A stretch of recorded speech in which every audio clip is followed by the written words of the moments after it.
With a loud pop, the demon burst into nothingness surrounded by flames. Triumphantly, Billy turned to Paige. "You see, you were just overreacting," she bragged. The motion was sort of defeated when a vial flew inches from her ear. Turning, she saw a second demon finish vaporizing. "Right. Overreacting." Paige sighed. "How was I to know he had backup?" Billy pouted.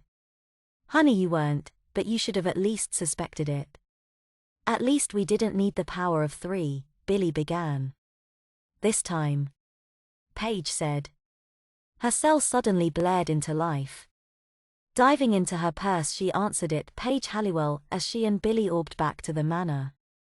Billy didn't need to wait around long to be told off. Even before her feet had hit the landing, Piper was beginning the lecture. "Lecture," Billy blurted out, leaving Piper mid-rant as she continued down the stairs. "Yeah, well, come back tonight. I've got to finish scolding you." Piper shook her head. Being the oldest had its disadvantages. Billy wasn't even concentrating. To be honest, her mind kept wandering back to the recent events. During the last couple of months, every time she had got into any trouble, the sisters had needed to use the power of 3 to save her, stop the demon, or a combination of both. She sighed. Deep down, she wished that this power could have been hers and hers alone. But then she was also glad that the sisters were her safety net. Looking down at her absent-minded scribbling on the paper, she had inadvertently written down a question. Could the power of 3 belong to 1? The underworld was by no means a nice place to live. It might have had something to do with its occupants, but Gronders still clung on to the fact that all the bitter infighting and dying should have made it a lot more fun to live in. Instead, there were plotting factions and no good places to eat, and for a demon such as him, he needed good meals to devour. Striding through the halls, he felt the massive increase of power coming from a supposedly empty room. Peering into it, he saw a rather homely-looking woman muttering incantations into a swirling void. "What witchcraft is this?" he asked the homely woman. Turning, the woman began to glow. Her bland features melted away, revealing a stunning figure with long flowing black hair and piercing blue eyes. "My witchcraft?" She laughed. "And you are?" Gronders asked, unimpressed. "Luna, the jailer of souls." She smiled. "And what about you, fat man?" "Gronders, lord of the tormentors." Gronders boomed, rubbing his fat hand through his hair. His sandy complexion contrasted sharply with his stylish black suit. "Tormentors?" Luna asked, striding over to Gronders. She stared deep into his eyes, and Gronders felt her absorbing all the information in his skull. Within seconds, the fat demon fell to the floor, vanquished. "Well, when you don't have a soul, I'll just take your powers," Luna said, licking her bright red lips. "And now let's see where my prison break is heading now." Billy mooched back upstairs to the attic. The sisters had chewed her out good and proper. At least it was only them in the manor just now. The rest of the extended Halliwell family was away visiting the sisters' dad on Phoebe's recommendation. Perhaps she had sensed something. Billy wondered. Reaching the attic, Billy moved over to the Book of Shadows, turning the pages. She wasn't sure what she was looking for, only that she'd find it here. Luna smiled at the old crone who was staring at her. The look of disbelief on the old hag's face was enough to convince Luna that she may even keel over and die on the spot. "I vanquished you," the crone croaked. "Not well enough, apparently," Luna boasted. Reaching out, her hand shot out from within the mirror, dragging the old crone closer. Their faces close enough to be touching, the old crone tried one last incantation, but even as she opened her mouth, she found herself burning on the inside. Falling backwards, she tried to release the imprisoned demon's hands from hers, but as she fell backwards, she pulled the demon from the mirror and into the real world. As a final insult, Luna stepped over the fallen crone. "Nice soul. I'll take it," she said before her eyes glittered and the old crone disappeared. Turning her head towards the Halliwell manor, she smiled. "The power of 3 for 1. She breathed. Billy felt a shudder run down her spine. She looked again at the Book of Shadows. It often creeped her out. Closing the book, she decided it was just a pipe dream anyway. So she turned and headed downstairs. "What were you doing up there?" Piper asked. "Yeah, we get nervous when you plan things," Phoebe joked. "Leave her alone," Paige said, dumping down onto the couch beside the other two, bowl of popcorn in hand. "We have the house to ourselves for a couple of days, let's enjoy tonight. Isn't it still like 3 in the afternoon?" Piper laughed. "What do you care?" Phoebe puzzled. "Don't some of us still have to work?" "Not today. Today is sick day." Paige smiled. "Are you staying here or coming back later?" she asked Billy. "Later," Billy said before walking out the door. Sometimes the sisters were too weird. Luna grabbed the man from behind and broke his neck with a single twist. Taking his soul in with a single breath, she used the power she had stolen from Grondus to plant a tormentor in his body. Standing erect and straightening out its neck, the tormentor stood. "Take this to the blonde witch. Don't let her see you," she barked, handing the man shell a crystal and a piece of paper. Turning, the shell wobbled on its feet and then began to walk straight to Billy's dorm. Staring up at the sky, Luna began to use another ability she had stolen. She began to infect Billy's mind with self-doubt. Billy had gotten all the way to her dorm before she began to feel down. The same thing kept playing on her mind. At first she had thought it was jealousy, then ambition, back to jealousy, and finally she realized it was fear. The sisters, Piper especially, talked to her like she was a child, sometimes no older than the boys, and one of them was still in diapers. But without the power of 3, the sisters were the same as Billy, just ordinary witches, if there was such a thing. With a whoosh, she saw a young man being grabbed by the neck and dragged into an alleyway. Rushing to help him, she bounded into the blind alley only to see nothing. Hearing a clatter, she saw a black shape leap high onto the roof and leave the shivering shape of a young man with his neck broken. In the quiet of the alley, she heard a sharp clink as the shape dropped something as it fled. Moving to the sound, Billy found a sharp piece of crystal, shaped like a 3-sided pyramid, wrapped in a piece of oilcloth. She felt the crystal hum with power as she touched it, so she quickly wrapped it back up in the cloth, determined to show the sisters. Luna cackled as the tormentor told her of its ruse. With a click of her fingers, the tormentor then vanished in a dark haze. As Billy opened the door to her room, she dropped the crystal beside her computer and began to strip off. Almost naked, she ran quickly into the bathroom and turned on the shower. Letting the cold water heat up, she sat in just a pale blue bra and knickers, set looking at the crystal. Taking out her grandmother's diary, she began to search the pages until she came across a picture that looked similar. By this time, however, steam was rising from under the bathroom door, so grabbing her towel, Billy jumped into the shower. As soon as the young witch was safely engrossed in conditioning her hair, the crystal began to glow and Luna appeared. Grabbing the diary sitting on the desk, she began to use the old witch's power. Incanting softly, she changed the words on the page. Then, when she heard the young witch began to hum softly to herself, she channeled a spell into the crystal. Taking a step back, Luna faded into nothingness. Piper, Paige, and Phoebe sat together on the couch, buried under an enormous duvet, comfortable and warm. The movie over and TV unable to hold their interest, the sisters began to talk. "We really should stop being so hard on Billy," Paige said. "Yeah, it's because of her we can do this," Phoebe reminded. "But we still have to bail her out all the time," Piper countered.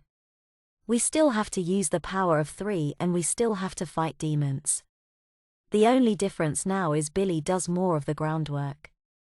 "Which is helping," the other two said in unison. "Okay, I'll try to stop reprimanding her all the time," Piper sighed. Billy stepped out of the shower and back into her bedroom, dry except for the towel around her head. Pulling on a loose pair of grey track pants and a long-sleeved tee, she returned to the crystal and her grandmother's diary. "A conduit crystal, yada yada yada," she half read out loud, pacing as she did so. Used to hold magical energy or combine spells, blah blah blah, is not good or evil and depends on its purpose, can be set up to do almost anything by someone with enough power. She concluded. Her grandmother often did this for artifacts she found. She tried to dissect them like Billy did. Not rely on old world-type descriptions from the Book of Shadows. I suppose, Billy mumbled out loud, running her hand up and down the surface of the crystal.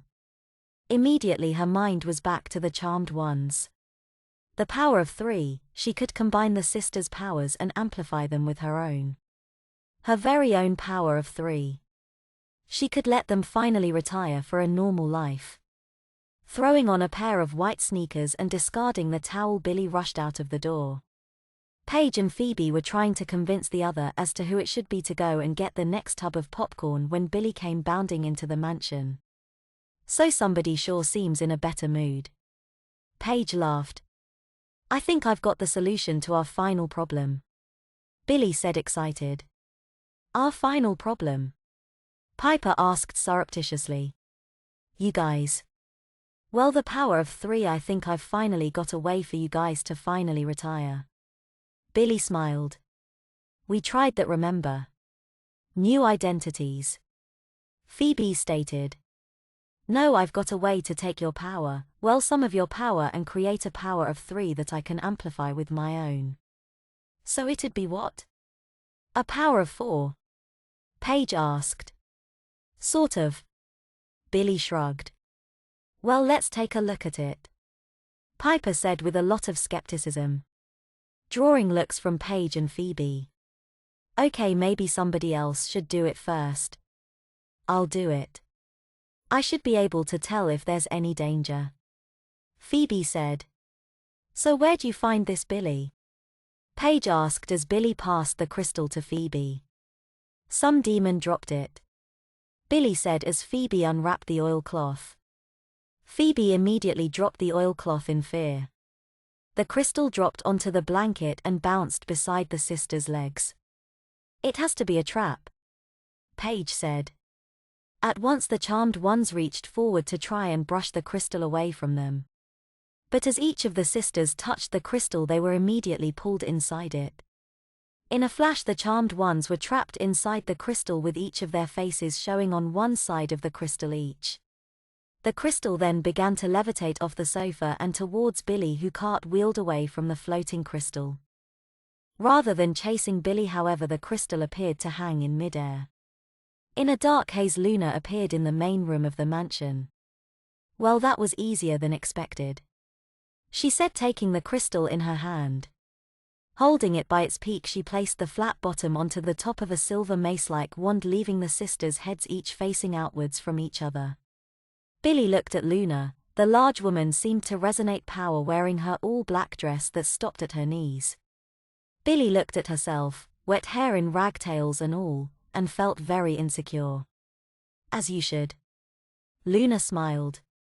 Billy immediately knew that her feelings, as well as the crystal, were because of this demon.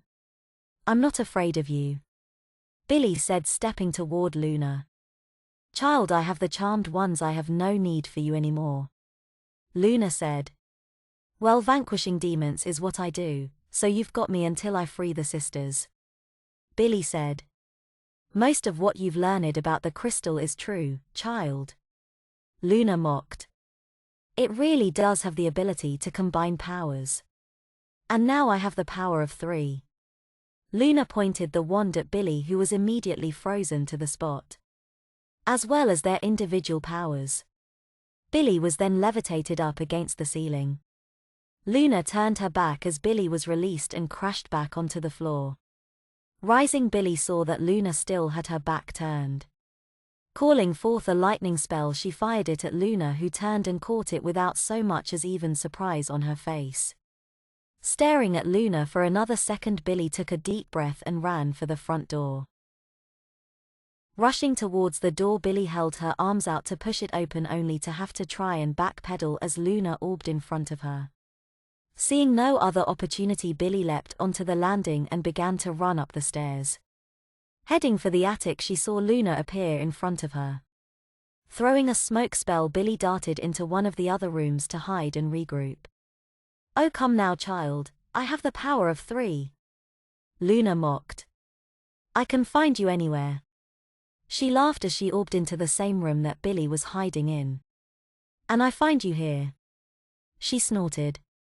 Billy looked around. She was in the boys' nursery. The child's bed along one wall, the changing table along the other, with the crib in the middle of the room and toys strewn around the floor. Billy looked for something that could be helpful but found nothing. If she had been in Paige or Phoebe's rooms, she could have at least found some vials. Turning to run again, Billy found herself frozen by a thrust of the wand. Inside, the crystal Piper's face winced as her power was again forcibly channeled from her. "And where do you think you're going?" Luna mocked. "You're in your room now." She gestured around. "All it needs is a little modification." Luna spun the wand and Billy felt the sisters' powers being drawn from them. Billy watched, horrified, as the changing table extended out and the crib melted into the floor and reformed around the child's bed, creating a bigger crib. Billy didn't like where this was going and was definitely thinking that being trapped in the wand was going to be preferable.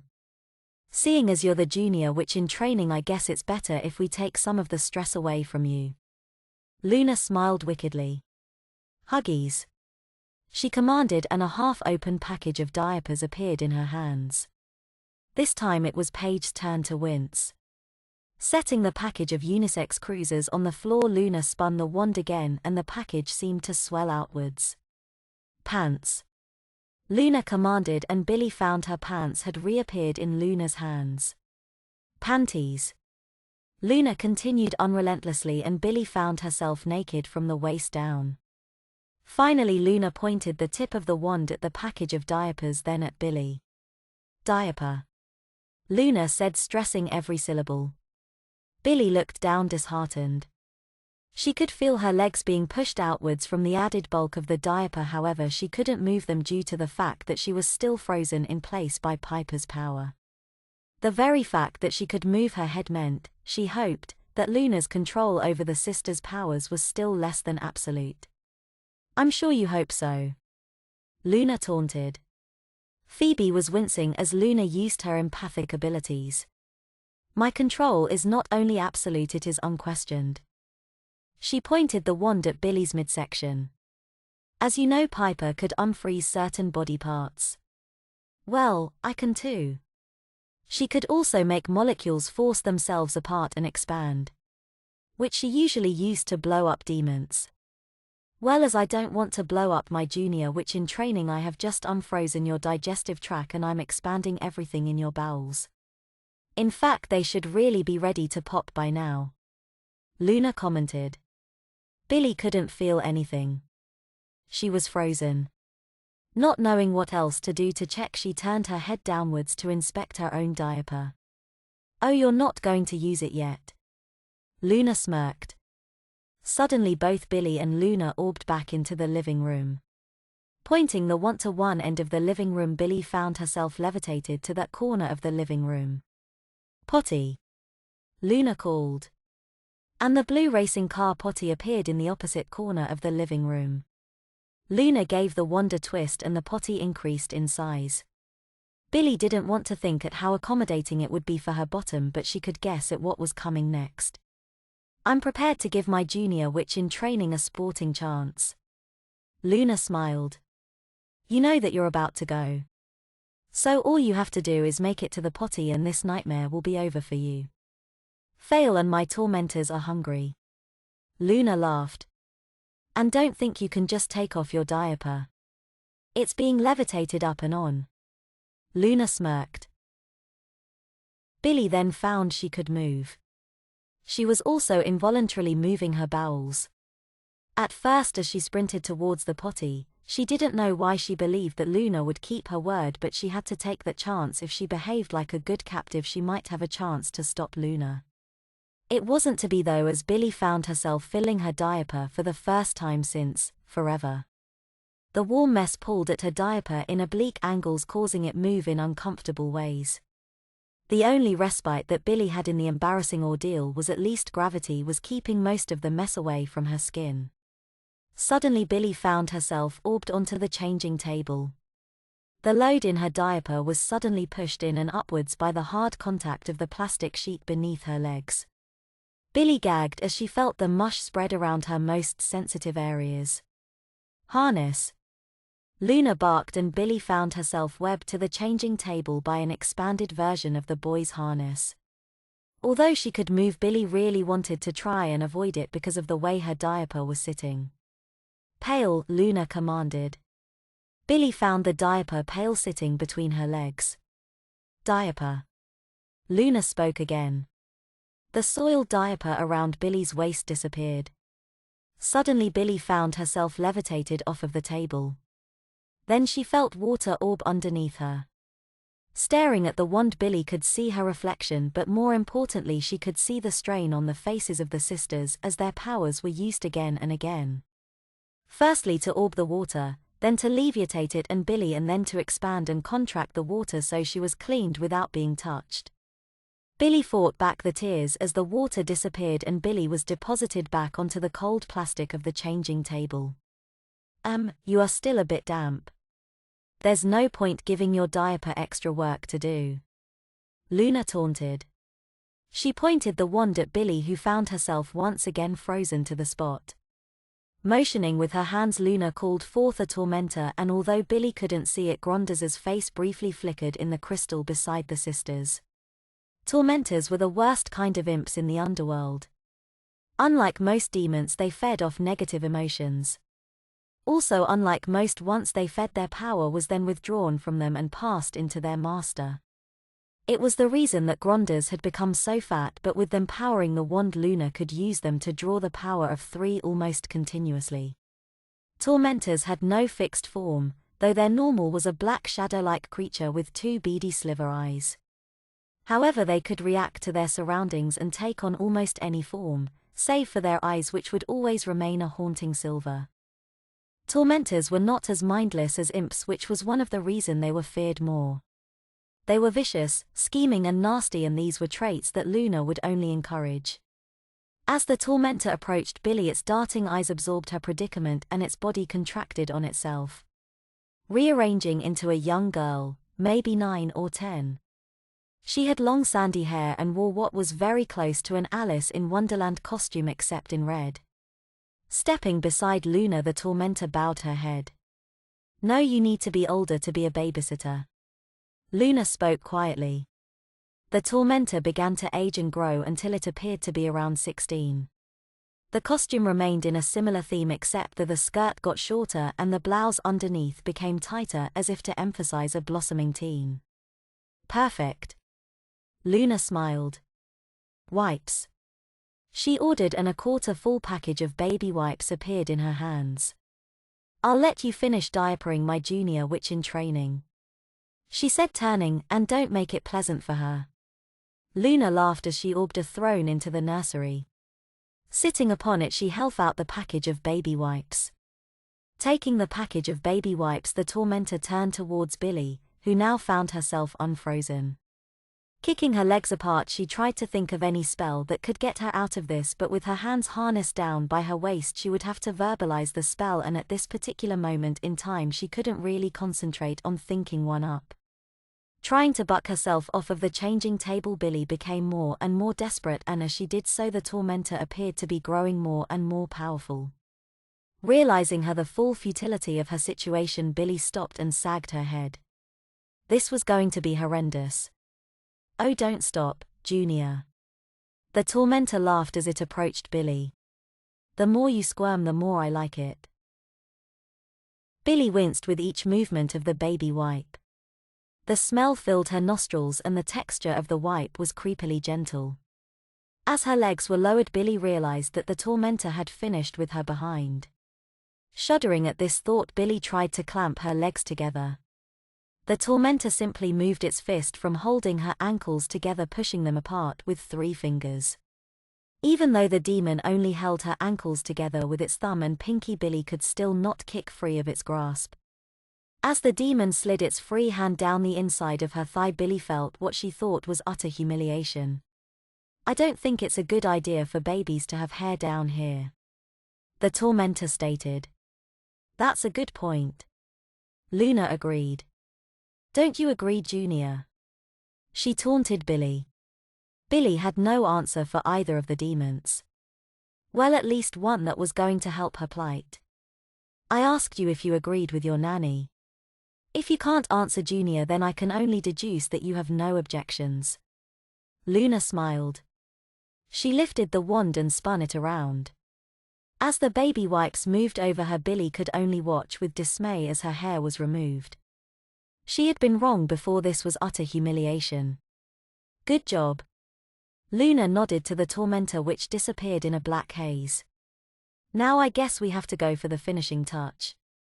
Luna smiled. "Diaper," she commanded, and Billy found herself once again in overgrown Huggies. As Billy found herself levitated into a standing position, she saw her reflection in the crystal. She looked helpless, like an infant in fact. Her hair had dried raggedly, her top was old and worn, the harness constricted her movements and kept her hands pressed down by her sides, and her diaper was fastened snugly around her waist. Even the white sneakers on her feet looked childish now. As Luna raised the wand to Billy, there was a knock at the door. Levitating Billy into the crib, Luna orbed downstairs, leaving the helpless witch to wallow in self-pity. To Phoebe it appeared as if the darkness was subsiding. Continuing her track towards the apparent light source, she found herself staring at a ring of floating bodies surrounding what appeared to be a mirror. In the middle of the ring, Piper and Paige floated with their jaws wide with astonishment. "What's going on?" Phoebe asked. "Billy is being tormented by this demon so she can use our powers constantly," Piper stated. "But I don't feel anything," Phoebe said, puzzled. "We're not really here," Piper explained. "From what we've been able to gather." She gestured to the other light sources. "This demon has got us imprisoned in her wand. She calls herself Luna, the jailer of souls, and she uses the souls she's trapped for her own devices.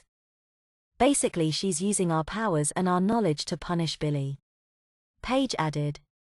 "Can it be that bad?" Phoebe asked. "See for yourself," Piper said, moving to the side so Phoebe could see the mirror. Phoebe watched as Billy was diapered, then levitated into a giant crib, whilst harnessed so she couldn't move, and left by the demon. "That's horrible," Phoebe gasped. "Yeah, well, that's the nice stuff," Piper shuddered. "And the worst part is," Paige began, "that she's stuck in our house. Even though the boys are away, we've still got plenty of their clothes lying around." "Oh no," Phoebe gasped. "What happens if she finds our old stuff in the attic?" "Nobody should ever be forced to wear those sailor suits again," Piper shuddered. "And all of our old booties, mittens, and those plastic pants." "Stop," Phoebe said, shaking her head. "What if this demon can hear us?"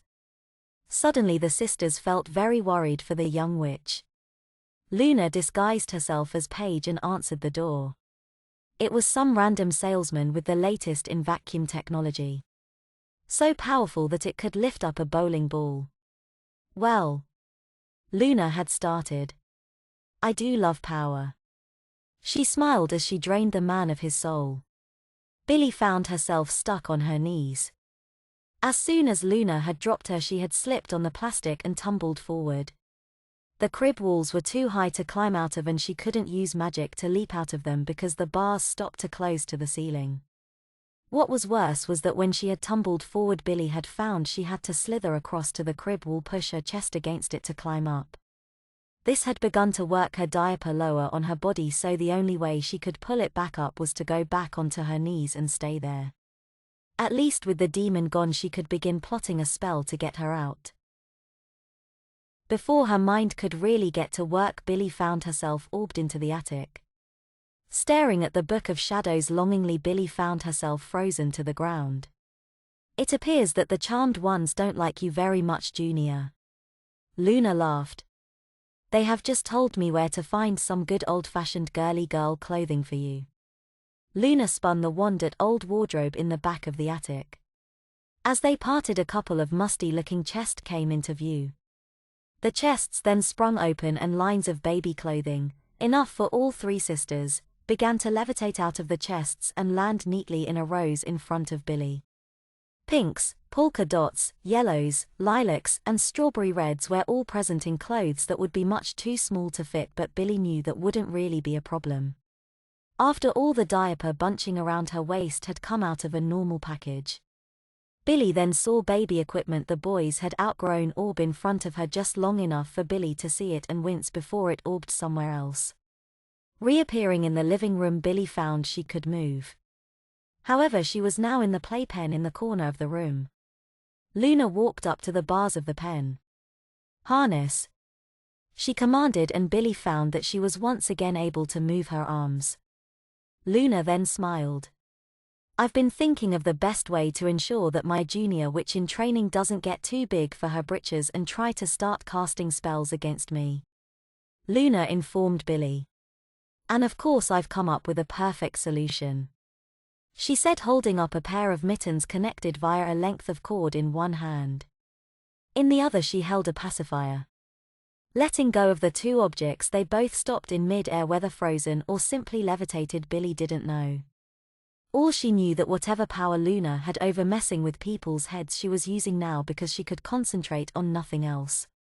Luna then picked up her wand and spun it at the two garments. "Pacifier," she commanded, and Billy found the pacifier between her lips and clipped onto her shirt via a pink Minnie Mouse clip. "Mittens," Luna spoke again. This time Billy found her hands placed inside the white mittens and the cord was placed underneath her shirt. Suddenly Billy's head became clear. Not caring about mittens or pacifiers, she aimed a lightning bolt spell at Luna. The mittens sparked as the lightning discharged, but they did not rip. Instead, Billy watched as the lightning traveled up from one mitten across the cord and down through the other. Without warning, Billy's gloved hand raised itself up and planted itself firmly against the back of her diaper. Billy looked at her padded hand as if it had betrayed her. She had just spanked herself, hard. She turned to glower at Luna, who simply smirked, causing Billy's anger to boil over. Spitting out the pacifier, Billy began to chant an incantation. As she reached the climax of the spell, she found pacifier hovering just inches from her lips. Her eyes wide, she watched as the end of the pacifier began to glow. Suddenly it shot into her mouth and Billy felt the jolt of a spell run through her. It was then she found herself wailing. Not an adult cry, but a helpless babyish cry that was so immature that Billy just felt so little, stupid and helpless, and the tears came as she subsided to deep gulping breaths. Billy then found herself orbed right in front of Luna, who took hold of her diaper and checked it. "A spanked ass, a little cranky tantrum, but there's nothing downstairs." Luna smiled, releasing the waistband of Billy's diaper and giving it a pat. "Maybe what you need is a makeover." Luna smiled. A dark haze filled the living room, and as three tormentors were summoned into the living room.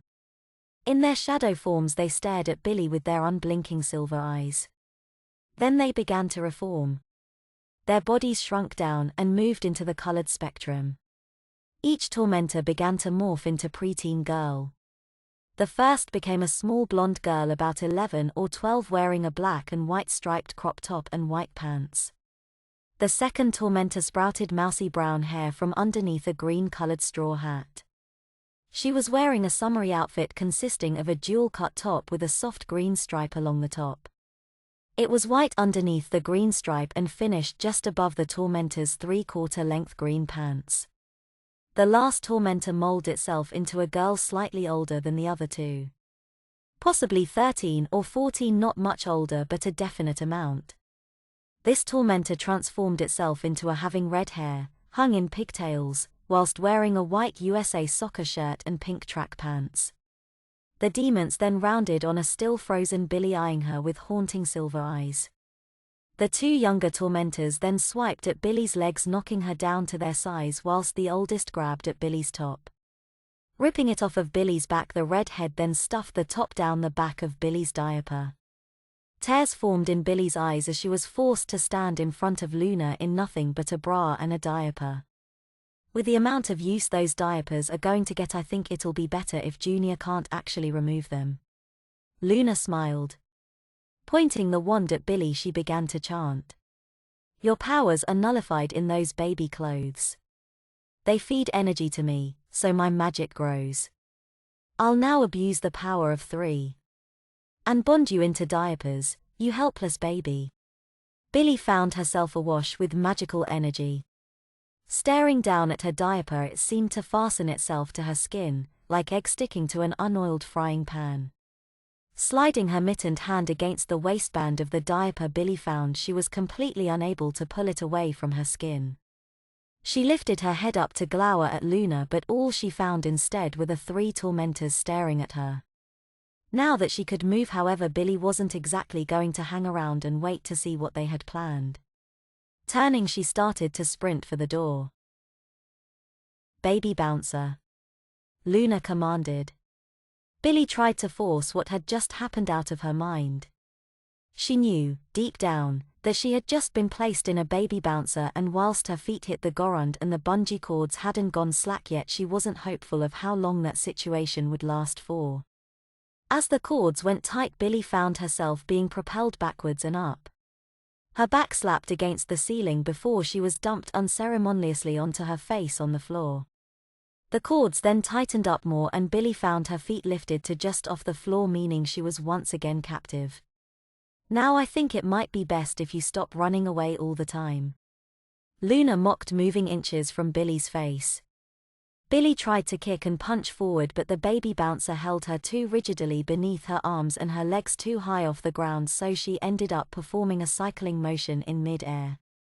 Now, temper. Luna smiled. If you're getting cranky, then perhaps you have a fever. And you don't want me checking for one of those, do you? Luna asked. Billy thought on this for a second, then stopped. Good baby, Luna patronized. Turning to the tormentors, Luna laughed. We will have to go shopping to get somebody some more diapers. She jerked her head back to Billy. Whatever you dress her in will be fine. But is she so sad? Perhaps you should dress her in something special to lift her spirits. Luna affected concern as she orbed out of the room. Piper, Phoebe, and Paige clung to each other as the power of 3 was forcibly drawn from them. Convulsing, Paige felt like she was on fire as her greatest gift was used to demean her young charge again. We have to stop this, Phoebe said, recovering first. That's pretty obvious, Piper stated flatly. But how? We're not even here, we're just some memories. We don't know where our bodies are, and apparently our souls are somewhere different. Paige shrugged, exasperated. Perhaps I could be of assistance, a blonde-haired fat man asked. The 3 tormentors crowded around Billy. She hung her head in shame as the abominations unceremoniously dumped her out of the baby bouncer and onto the floor. Despite their small size, the demons were blessed with the usual increased strength and stamina. Finding a pair of hands down her diaper, Billy started to turn around only to have another set of hands clamp around her waist and hold her steadily in place. Taking the ripped top out of Billy's diaper, the tormentors held it up in front of Billy. I don't think she can really wear this again, the redhead told the others. You're right, the other 2 agreed.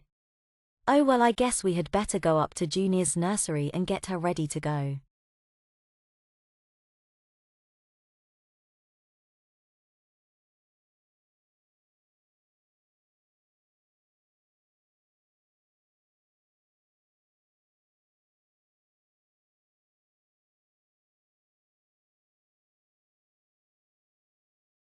Charmed Part 2.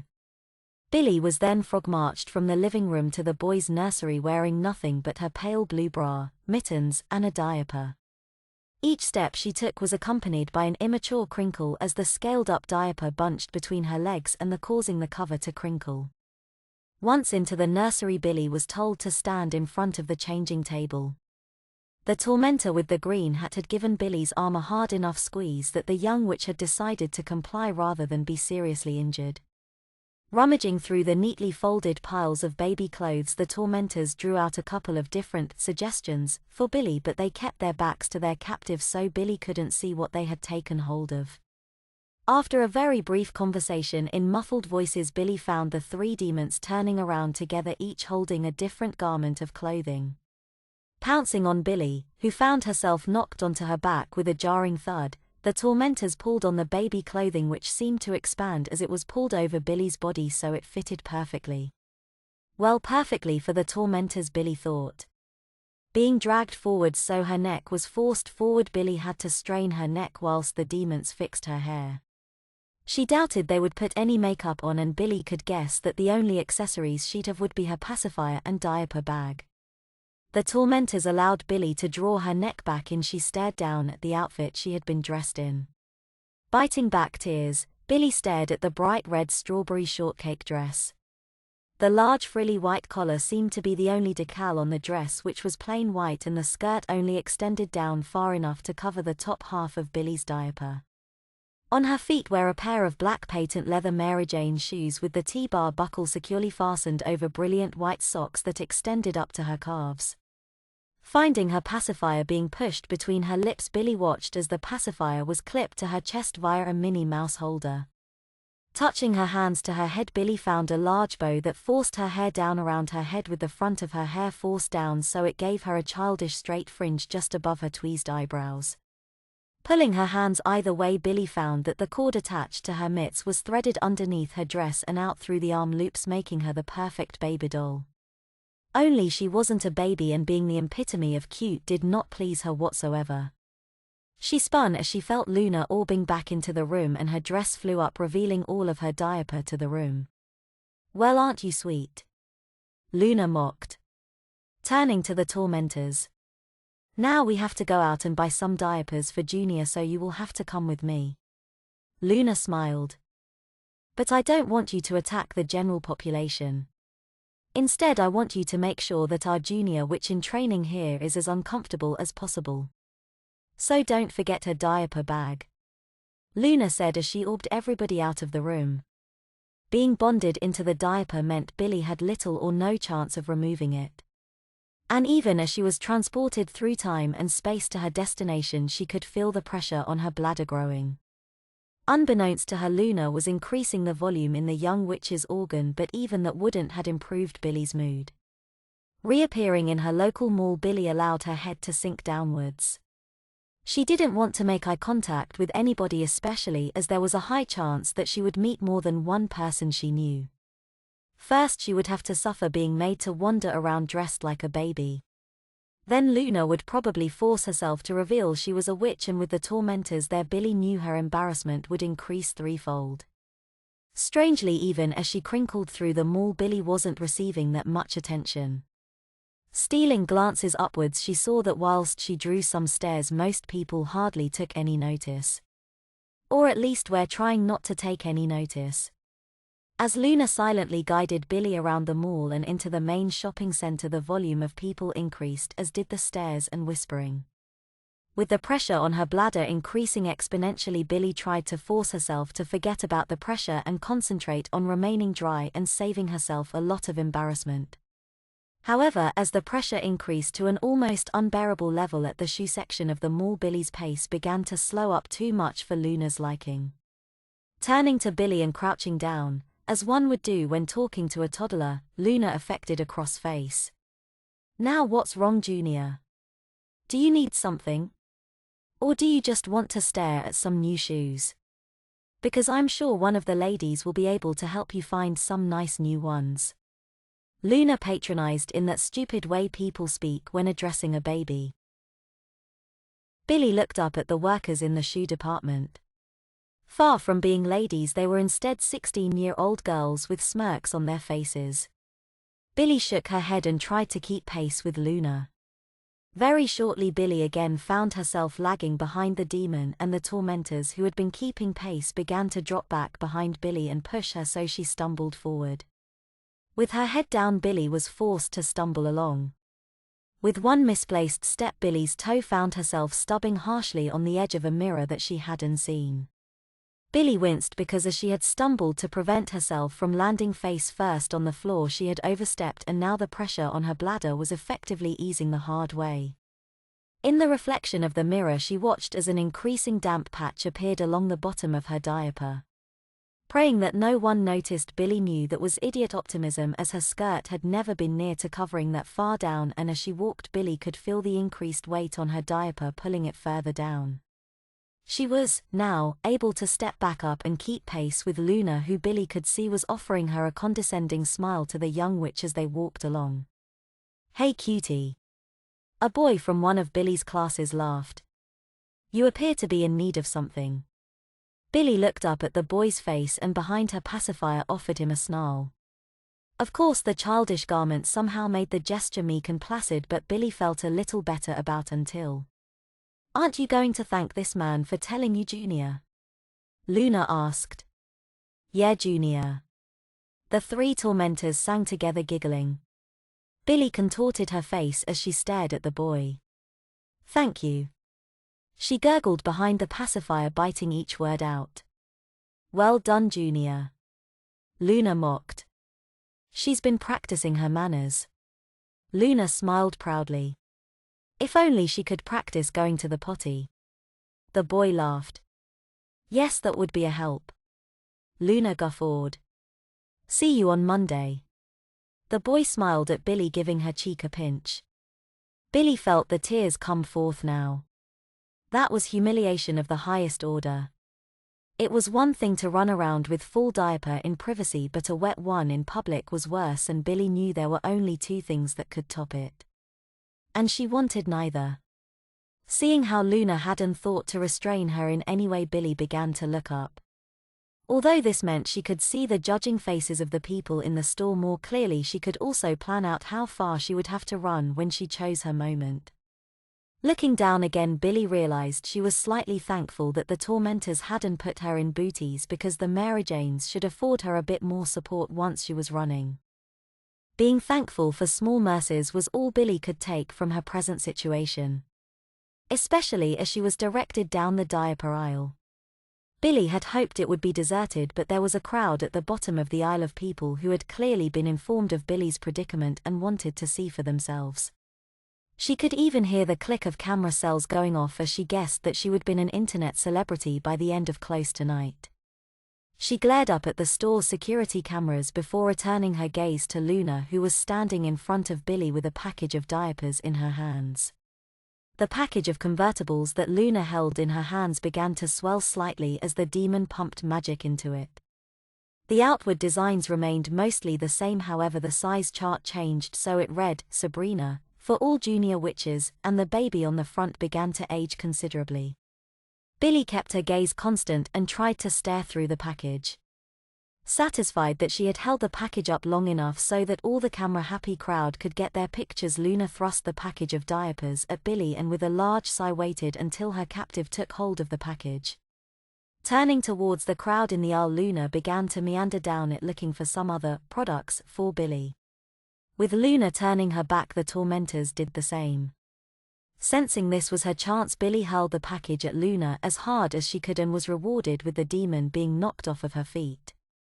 Sprinting down the aisle, Billy ignored the tormentors as they tried to grab her, lifting herself over them with a flip. Darting forward, she headed into the crowd, who parted when they saw the desperation on the girl's face. And although some tried to stop her, Billy wasn't letting a couple of hands stopping her from escaping. Rushing through the crowd, Billy watched as Luna pulled herself to her feet and motioned for the tormentors to start after her.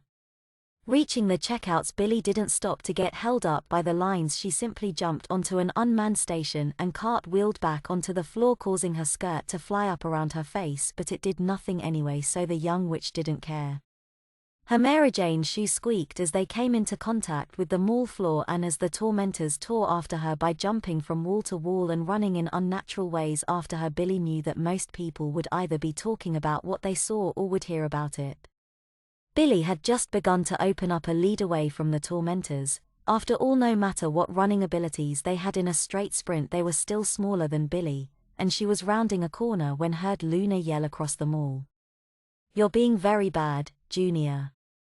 Billy gritted her teeth as her mittens gave her but a good pounding, but rather than stop she used every stinging swat to try and force herself onwards. Fortunately she didn't begin crying behind the pacifier.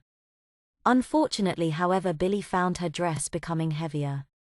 At first it pushed Billy off balance, but as she was leaning forward anyway, this wasn't a major problem.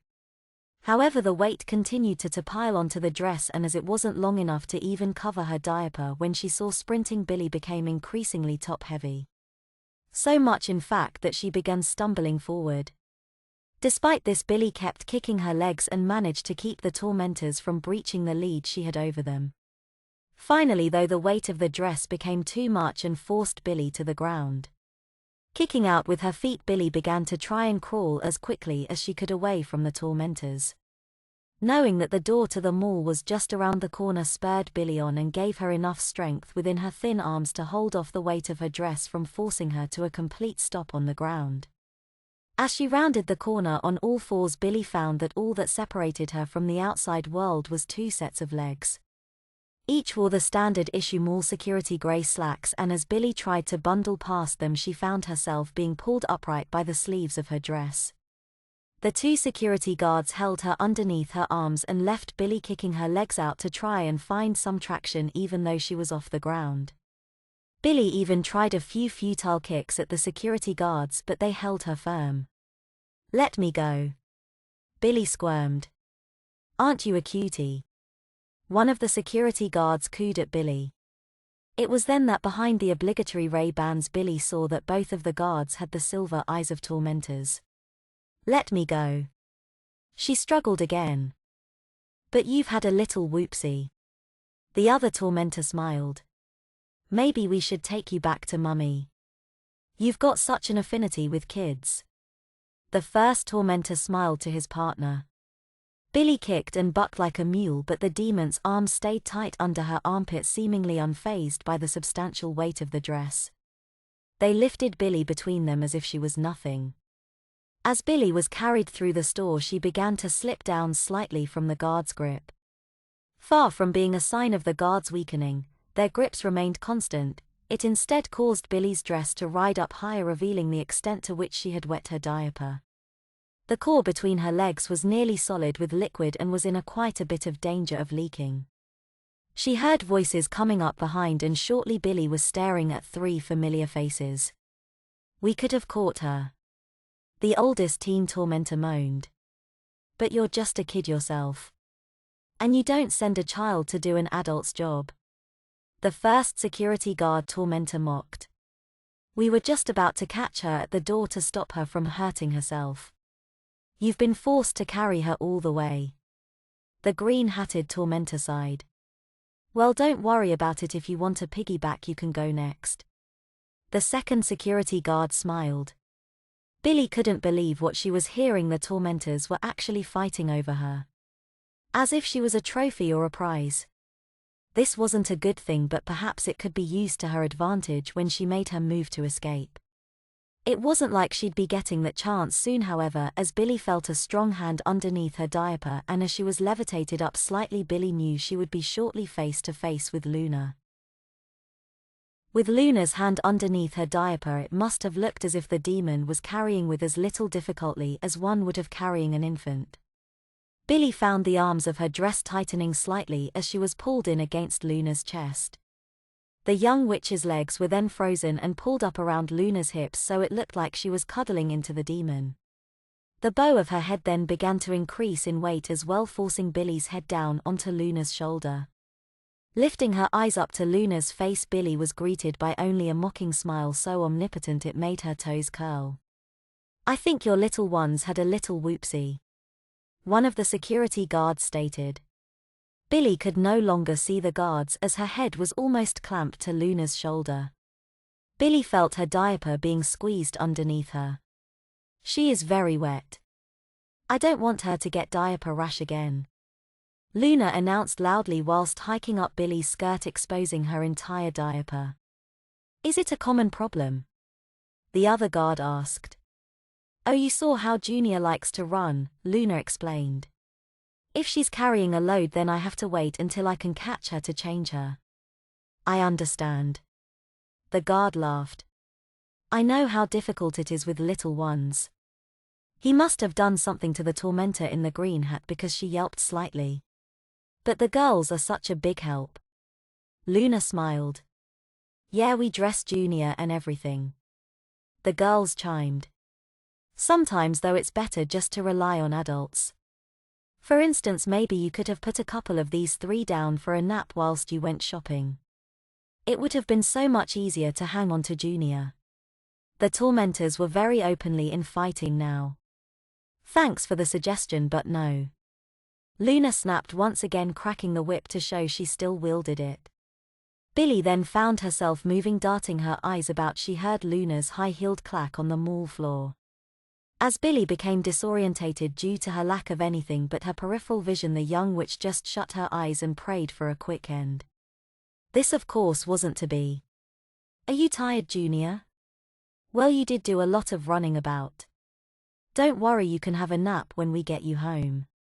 Luna cooed, snapping Billy's eyes back open. Billy then found her back dropping down slightly, and as she gasped around her pacifier, she felt herself being dropped onto a bench. The bench was a circular metal contraption around a plastic tree, ironically put there to give the mall more natural life, and as Billy's dress came in contact with the corrugated iron, she heard it groan slightly against the weight. Finding herself looking at Luna and the three girls, Billy's eyes darted from each. She wasn't exactly in a prime position to fight them off at the moment. Looking to their hands, Billy saw the tormentors each had something in their hands that spelled trouble. The tormentor dressed in black and white held a bag that Billy guessed could only be a diaper bag. The tormentor with the green hat held the package of diapers that Billy had flung at Luna, and the tormentor in the soccer top was holding onto a plastic mat. Glancing about, Billy knew what was coming next and she didn't like it. Trying to pull herself upwards, Billy realized that she couldn't even move her head. The weight of what she was wearing was so intense. Looking at Luna, she saw that she was holding what was worst of all, her wand. Luna then tapped her wand gently against the ground. For Billy, that sound seemed magnified, but the rest of the mall appeared to have its volume turned down. She could hear her own slightly panicked breathing and heart was beating loud in her chest, but the usual hustle and bustle of the crowd was gone. The bench creaked with relief as Billy levitated from it slightly. Being held inches above the ground, Billy was forced to watch as the changing mat was slid underneath her. The tormentor's sandals squeaking on the floor. As Billy was settled back down onto the changing mat, she felt her legs stick slightly to the mat. Her exertions from running had made her sweat slightly, and the plastic was readily sticking to that. Every move Billy now made was now accompanied by an orchestra of crinkles as the sounds felt magnified in Billy's ears. Luna then took the package of diapers from the tormentor and tore it open. The tearing sound was almost deafening to Billy, who shook her head to try and clear her ears. Oh, poor baby is getting fidgety. The soccer tormentor mocked. She then moved over to beside Billy and placed her hand on top of Billy's stomach. Coochie coo, she mocked. Suddenly Billy felt like she was being electrocuted. Every time the tormentor touched her stomach, Billy felt jolts of electricity jolt out from the demon's fingertips. Billy had no choice but to try and squirm. She even yelped behind the pacifier, but the gurgling sound closely resembled that of a giggle, so Billy knew she wasn't going to receive much help. Respite did come though, however, from an unlikely source. Luna shooed away the tormentor and with a diaper in one hand motioned for the diaper bag to be brought to her. Billy gritted her teeth and prayed for Luna to get on with it. Opening the diaper bag, Luna opened a lined pocket. Billy wondered what that was for, and then pulled out a packet of baby wipes out of another. Using the excessive weight around Billy's head and shoulders, Luna hardly even needed her demon's strength to move Billy's legs up into the air. Although Billy was not offering much resistance in the hope that this would speed her change. Luna methodically untaped Billy's diaper and balled it up. She then took the soaked garment and placed it into the lined pocket of the diaper bag. Billy silently scolded herself for not guessing what it was for, but also wondered why on earth Luna didn't just send one of the tormentors to the bin with it. Now exposed to the mall, Billy watched helplessly as Luna opened the baby wipes and carefully drew one out. Piper stared at the fat demon. Everything he said made sense, but he was a demon. It made believing him more difficult even if what he said was logical. So we are trapped in this demon's wand, with you and everybody else whose souls she's stolen? Piper questioned. That's right. Gronders said. You've got to forgive Piper, she has a hard time believing demons. Phoebe smiled. I've got good reason to be this way. Piper shot back. But from what you've said, we don't really have emotions here. Paige asked. That's right, your powers are being drawn out from you. Gronders stated. You felt that? He justified to Piper. And what happens is the rest of you get transferred to here. For demons like myself who have no souls, we end up just floating here whilst our powers are used. Once our usefulness is expended, we simply vanish. Sometimes Luna keeps our power, other times she just abandons it. Gronders sighed. People like you, however, she can't absorb fully, hence why she's called the Jailer of Souls. She can keep you locked up and abuse your powers, but she can't steal them completely. So how do we stop her? Phoebe asked hopefully. Wait a minute. Piper said, her gaze narrowing. If there are so many hundreds of souls, where are they all? It's just us here. Gronders regarded Piper for a moment. His mouth showed shock and awe, but his eyes showed sadness. Lifting his arm up, he left a shimmering residue behind it. I don't see it. Piper stated. She felt Paige nudge her in the ribs. Look again. Her sister growled. This time Piper watched as Gronders lifted his arm. In the glowing trail following his arm, Piper could make out a swirling mass. Again Gronders moved his arm and Piper saw that the swirling mass wasn't some strange fluid like she'd originally believed she was floating in. No, instead she could now make out hundreds of faces staring at her in the tiny piece of light from Gronders's arm. Turning her gaze around her, Piper saw that there was enough space in this cavernous place to be full of millions, if not billions of souls. Watching her own luminance, Piper watched as she lifted and fell with what she had originally seen as the tides of the liquid was instead hundreds of souls trying to make her see them rushing at her at once. She looked at Paige and Phoebe, both with tears in their eyes. Piper touched her cheek and realized that she too was crying. They had to find a way out of this, and soon. Billy winced as the final baby wipe was drawn over her skin. It wasn't the texture of the cloth that made her wince, but with the sounds all around her being subdued, she was forced to listen to her own harsh breathing.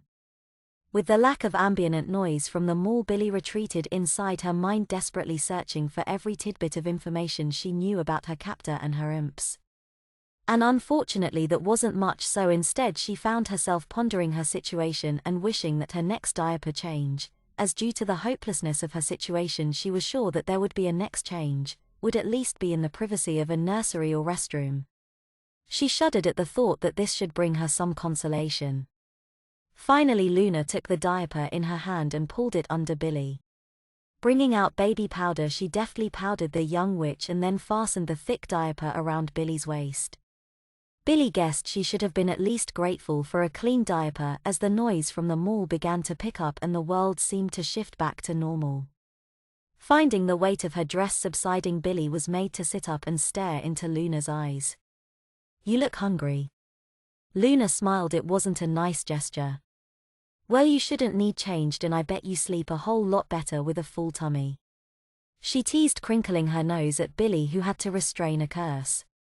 Picking Billy up and dropping her back onto her feet, Luna placed a hand at Billy's back and pushed her own wards. Billy screwed her face slightly as increased the length of her paces and turned to glower at Luna, who simply responded with the word harness. Billy felt the blue nylon orb around her dress and she could feel the reins being drawn up behind her. Well, I don't want to lose you again, Luna taunted. The three tormentors quickly surrounded Billy. The demons would take it in turns to try and grab her hands and pull them into the arm restraints.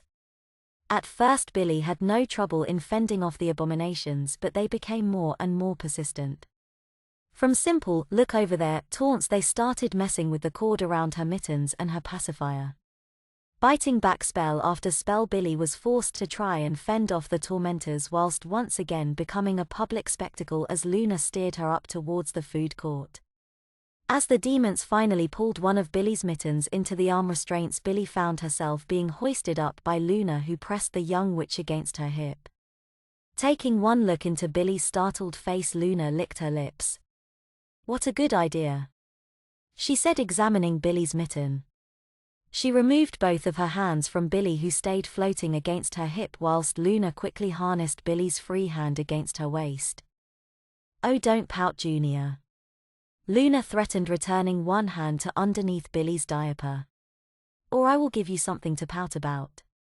Billy tried to suck in her lip, but it was hard. She was fighting a cavalcade of differing emotions, not least the embarrassment of having to wander around with both her mittens fastened to her waist, making her look like she was waddling around with her hands permanently on her hips. Reaching the top of the escalator, Billy was returned to the floor and nudged towards the food court. She could feel a sense of dread and foreboding. Upstairs in this mall there was a creche, and she felt pretty sure that she would end up diapered besides real babies before very long. Stealing a quick glance at the tormentors, Billy knew they suspected the same. "Now girls, I am going to find Junior and myself a seat. Why don't you go and join the queue?" Luna ordered. She hadn't asked that as a question. Slightly disappointed to be passing the creche, the tormentors obediently joined the queue of dinner time patrons. Although the mall was busy, the food court was packed. Moving over to the children's play area, Luna wandered up to a table where a family was sitting. It was clear they were just about to sit down, because although they were at a table, their food was still on the trays and their own baby wasn't yet in the high chair. "You're at our table," Luna said, pushing Billy towards the high chair. "You can't be serious," the father said. He took one disbelieving look at Billy, then turned to Luna. "Deadly." Luna smiled. "Sorry, but I believe it's first come first served." The man gave a look to his wife, who began to put her baby into the high chair. "And anyway, it's a free country." "But it's not free for you to live." Luna glowered. "What?" the man asked, his eyes wide with disbelief. He obviously thought that Luna was some kind of weirdo. Luna simply looked into the man's eyes and he appeared to melt in a dark haze. When it cleared, his body was gone and Luna shook out her head. Clearly she wouldn't be feeding on the food at the court. The mother opened her mouth to scream, but she too was engulfed by the same haze and she disappeared. Billy desperately wanted to help, but she found her feet frozen to the floor as Luna rounded on the baby. It was such a small helpless being that Billy was sure that if Luna had any compassion she would show it then. The baby, however, only gurgled as it too disappeared into a dark haze. With her hands on her hips and feet frozen to the floor, Billy wasn't sure what she expected to accomplish, but she tried her hardest to leap over and choke the life out of Luna. Unfortunately, what she was reduced to was a little bob that looked almost like she was trying to dance. "Aren't you cute?" Luna sneered, turning her wand to the high chair. The plastic seat expanded outwards and began to recess further down so Billy wouldn't sit much higher than the other diners. The straps also became a lot thicker, whilst the feeding tray became bigger and stronger so it could support a lot more pressure. Luna didn't even pretend to put Billy into the chair. She simply orbed the young witch into and snapped the feeding tray sharply around Billy's arms, locking her hands out of the way below the tray. Calling one of the tormentors across, Luna ordered the demon to watch Billy whilst she took its place in the queue. Billy locked eyes with the green-hatted tormentor. "How's it going, Junior?" it teased. "Are you feeling better now that your Whittlebot is in a nice queen ID?" she mocked. "I mean, you have done a couple of big whoopses in your diapers since you went back into them." Billy stared ahead, stony-faced. The tormentor was not to be denied, however. Pulling the pacifier from Billy's lips, it held the pacifier by the ring. "Come on, you can tell me. You enjoy squeezing a big load into your diapers.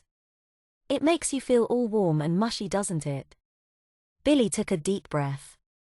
"Well, mushy in your diaper anyway." The tormentor chuckled. "I'll bet you even enjoy I might be alone without the power of 3. But these shackles are coming off, I'm no baby. To call forth the wildcard power, to make them pay. Strike down these villains and save the day. Billy said, finishing casting the spell. The tormentor cocked its head at Billy as if it didn't quite understand. Now I know you're not that much of a stupid little baby to think that would work, so I guess you must really like screaming like a little baby. The demon smiled. Billy stared at the imp wide-eyed. You've got about 3 seconds to put this pacifier back in your mouth before you make everybody turn around and stare at you. Billy began wailing like a banshee. I meant from the moment I started explaining this. The tormentor laughed wickedly. It dangled the pacifier tantalizingly close to Billy's mouth, who for no other reason than to save her throat bit down on the pacifier to stop herself from crying. Ah, I love my little baby sister. The demon ridiculed. Luna then returned with the other 2 tormentors who had big smiles on their faces.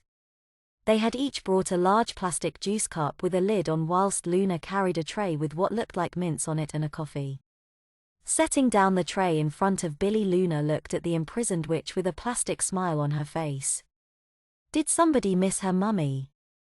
Luna sneered. Bib, she commanded, and tied the extra large garment around Billy's neck. Looking down at the bib, Billy saw that it was pure white with a yellow border with "Mummy's Messmaker" in cartoony writing across the front. Billy gave a slight shake of her head as the pile of steaming mints was deposited onto the feeding tray of the high chair. Billy looked at mints before her and back to the demons. They clearly didn't expect her to drop her face into the muck and start eating, did they? Looking from each of the tormentors and then finally to Luna, Billy watched as they each brought out a fork. Stabbing a forkful, the demons raised them together and lunged for Billy's mouth. Billy kept her teeth clamped around the pacifier as the first of forks smeared against her mouth and none too gently stabbed at her face. Luna stopped and waited for the tormentors to tip the forks back into the mints for another go. Luna simply held out her hand. The pacifier appeared in her grasp.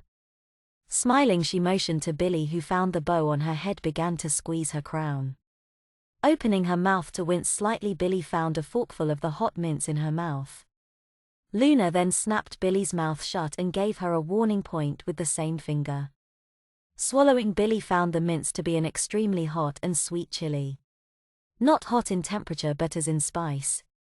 Again she found her head being squeezed, so Billy just took a deep breath and began to feed on what was being provided.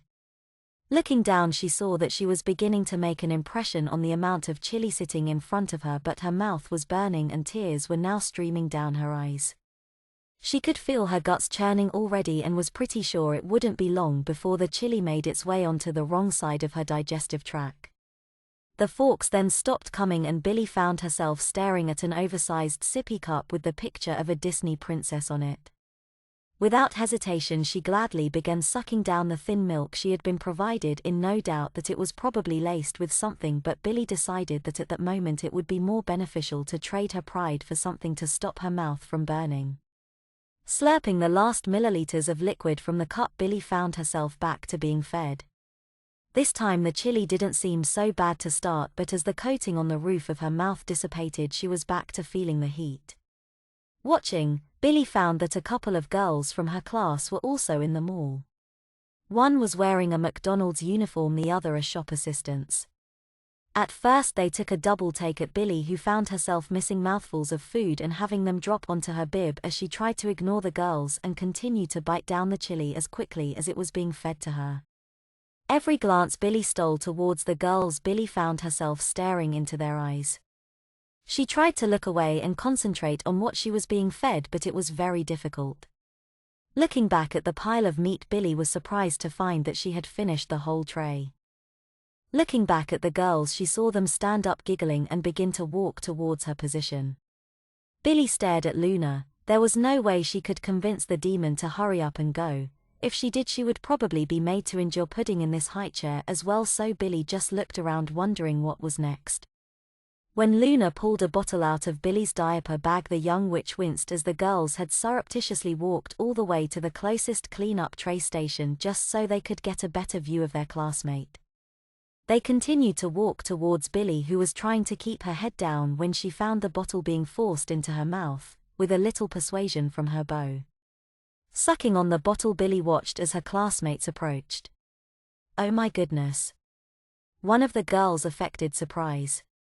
It took Billy a second to remember her name, Jean, Jenna, something like that. "Is that you, Billy?" the other girl, Alice, asked. "Yes, it is her." The tormentor in the black and white snarled. "Behave." Luna warned the demon. "I see you know Junior," she said to the first girl, Jenna. "We're in class together," Jenna stated. "Or at least we were. The way she's dressed, I doubt she'll be in class for quite a few years. Except maybe kindergarten." Alice laughed. "I'm surprised you say that." Luna said she hadn't released the pressure on the bottle, so Billy had to sit there effectively gagged by the bottle. "Why's that?" Jenna asked. "Oh, Junior's been in diapers all the time she's been in class. In fact, a few times she's come out needing, you know. I would have thought you all would have smelt her." Luna lied. "Really?" Alice asked.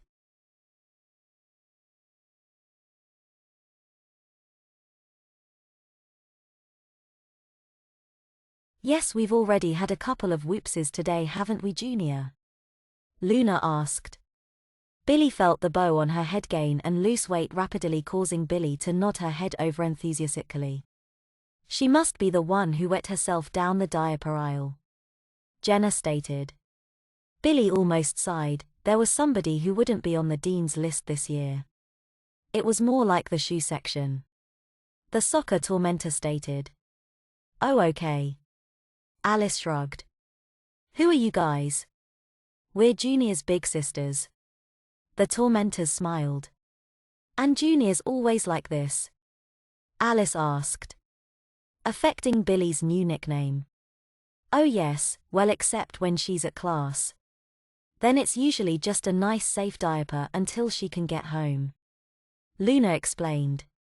"At classes she'll try and act nice and grown up, but once she gets home it's back into her true role in our family.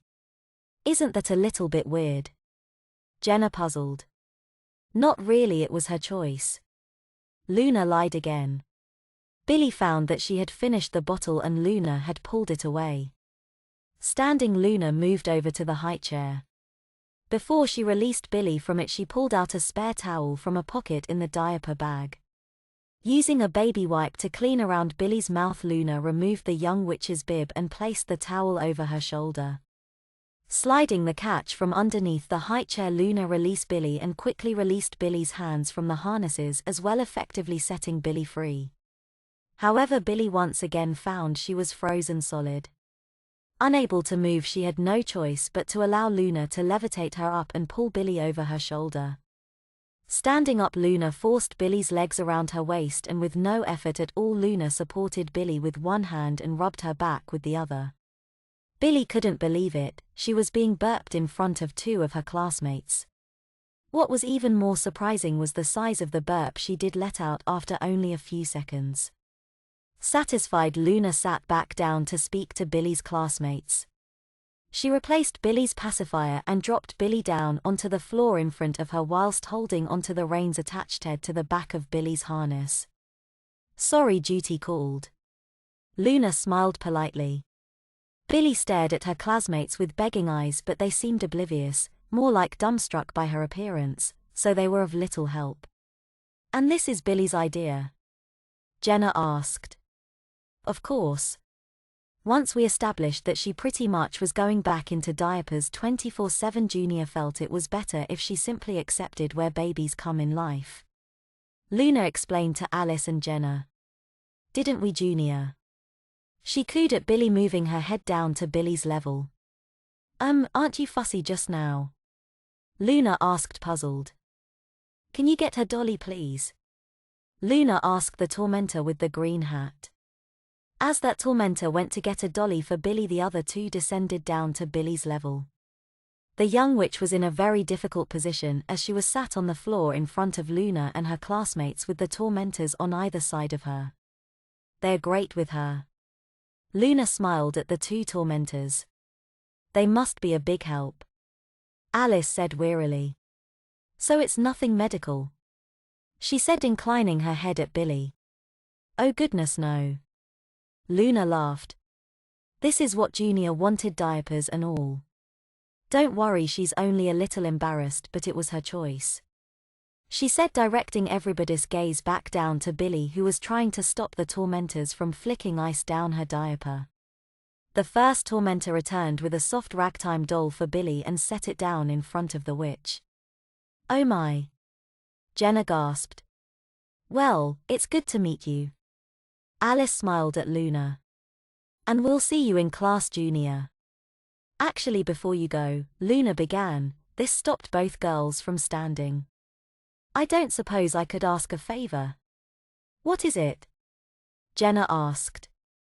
Well, I'm a single parent and sometimes I need a bit of a break from my treasures. She said, ruffling the top of the nearest tormentor's head. I was wondering if you knew of anyone on campus who might be willing to babysit Junior and the girls. I'd do it. Alice smiled, arching her eyebrows. Really? Luna asked. Absolutely, I used to babysit in high school. I'm guessing the only difference with Junior is bigger diapers. And bigger messes, unfortunately. Luna laughed. But I'll pay good rates. She added. Sounds like a plan. Alice said before she gave out her cell phone number to Luna. I hope to see you soon, Junior. Yeah, see you on Monday, Junior. Jenna laughed as the two girls got up to walk away. Well, isn't that lucky? Luna asked Billy, who frowned through her pacifier. But I'm really sorry, girls, somebody needs a nap, so we will have to be going. She said to Billy's departing classmates. As soon as their backs were turned, Luna orbed Billy and the tormentors back to the mansion. Billy found herself dropped in her cot in the nursery whilst the tormentors appeared in the doorway. Luna herself remained behind in the mall for a few seconds. Spinning her wand around, Luna absorbed the souls of the entire population of the mall in single sweep.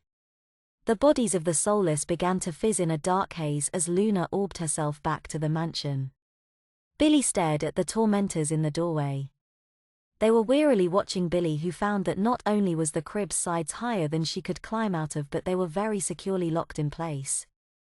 Jumping against the walls of the crib, Billy hoped to use her momentum to push the crib over onto its sides so she could escape. It was at this point that Luna orbed into the nursery, and as the demon watched Billy jump against the sides of the crib and try to push it over, she smiled. Waving her wand at the crib, she changed it so that crib could now rock from side to side. And as Billy fell back onto the plastic mattress, the young witch's inertia set the crib swaying. Oh, rockabye. Luna laughed. She jutted her head towards Billy. I think we had better get Junior ready for a nap, don't you? She asked the tormentors. The demons nodded their heads. Good, you had better find her something to wear. After all, we can't have a baby sleeping naked now, can we? Luna said, shooing the tormentors away. Luna then levitated the crib into the middle of the room so she could walk around Billy whilst she mocked her. Striding up to the bars of the crib, Luna watched as Billy sat down dejectedly in the middle of the bed. Crossing her legs, the young witch began to pout around the pacifier. Luna walked around to the side of the crib so she was staring into Billy's eyes. What's wrong, baby? Have you done another whoopsie? She mocked. Billy just put her head down and prayed for some respite from Luna. Luna, however, had other ideas. Using her demon strength coupled with her stolen levitating powers, Luna grabbed the side of the crib and spun it with all her might. Billy found herself pinned to the mattress of the crib as she was spun 360 degrees. The spin continued at the same speed as Luna kept the friction off of the bearing with her levitating powers. Soon Billy began to feel dizzy and disorientated. As Luna then began to increase the speed of the rotation of the crib, Billy's vision began to narrow and she began to black out. Feeling very weak, suddenly the rotation slowed and Billy found herself sliding along on her stomach as the centrifugal force kept her mostly supported to the crib's plastic mattress. However, once the crib reached the top of its arc, Billy found herself dropping away from the crib. Falling face first, Billy thought that at least she'd be out of the crib, only to find herself slapping harshly against the plastic of the crib as it rotated to quickly catch the young witch before spinning her around again. Billy was spun and dropped 4 more times by the crib before Luna finally stopped it. Looking up at the demon, her face red, hair a mess and looking disheveled, Billy sneered at Luna. Standing up on jelly legs, she walked over to the edge of the crib where Luna was standing and attempted to kick out the demon. Luna didn't even look disinterested as she froze Billy's leg in place. Arching her eyebrow at the witch, Luna walked, motioned for Billy's other leg to lift and sent the young witch onto her back. From lying facing the lighting fixture, Billy found herself orbed over Luna's lap. Billy's upper torso was frozen solid, but the demon left her legs able to kick, even if Billy herself couldn't move. Pulling the young witch's skirt up and exposing her diaper, Luna affected disappointed. "You will not grow up to be a violent little girl," Luna said sadly. "I'm afraid there's only one thing I can do to straighten you out." She grinned wickedly as she removed Billy's pacifier and pulled down the witch's diaper. Billy just remained where she was, trembling. The demon had her completely at her mercy and with her strength could easily end her life. However, she was toying with her, and the more she did, the more helpless and alone Billy felt. She, of course, had no idea that Luna was amplifying these emotions, but there was still a small part of Billy that felt like this anyway. Luna absent-mindedly tapped her hand against Billy's exposed rump as she waited for her audience to return. Of course, like everything in life, the time of wait only served to increase Billy's emotions. She was nearly hysterical by the time the tormentors finally returned with a couple of hideous footed sleepers. "Now girls, Junior here has been naughty," Luna patronized. Like many when speaking to children, Luna was using words that were more immature, as if Billy couldn't understand the concepts of good and bad yet. "It's not good to be naughty. This is what happens," Luna said as she brought her palm down against Billy's rear. Billy had thought that Luna might have built up to her strokes, but evidently she was wrong. The first slap left a stinging welt on her rump and brought tears to her eyes. Looking up at Luna, the demon simply gave a minute shrug. Then she brought her hand down a second time. Although this was done with the same force as the first, Billy still arched her neck, willing her body to move away from the pain but finding herself still frozen to the spot. The witch kicked her legs about to try and rid herself of the stinging sensation, but was only rewarded with a third and fourth smack that followed in quick succession. By the time Luna had brought her hand down a fifth time, the tears were flowing freely down Billy's cheeks. "Look, the little baby is crying," one of the tormentors mocked. "I bet she wishes she had her Parky now," another said as the sixth smack rained down on Billy. "She'll be bawling in no time and wishing for a soft spongy diaper." The last giggled when the seventh swat hit home. Billy bit her bottom lip to stop herself from crying out as Luna slapped her backside an eighth time. By the ninth she had drawn blood but hadn't cried out, much to the chagrin of the watching tormentors. The 10th and final stroke left Billy humiliated and sore. Luna turned Billy around as if she weighed nothing and pulled her diaper back over her bruised rump. Ripping off the red dress and bow Billy had been forced into, she held the young witch under the shoulders on her knee. "Have you learned your lesson?" Luna asked Billy. The young witch could see she wasn't beaten for the moment, so nodded her head. "Well, say thank you so I know there are no hard feelings," Luna pressed. "Thank you," Billy bit out.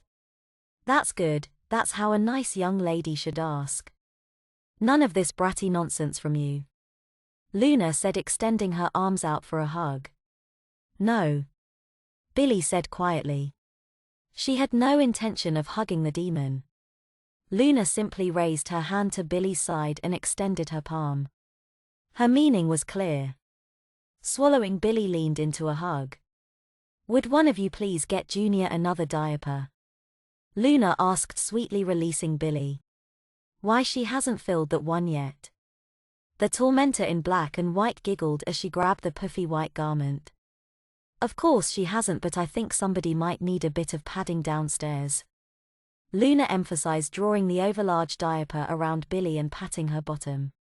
Now did you get some plastic panties? I don't want Junior to leak all over her sheets. Luna asked, lifting Billy by both shoulders and dangling the witch over her head. Do I? No, I don't. She mocked.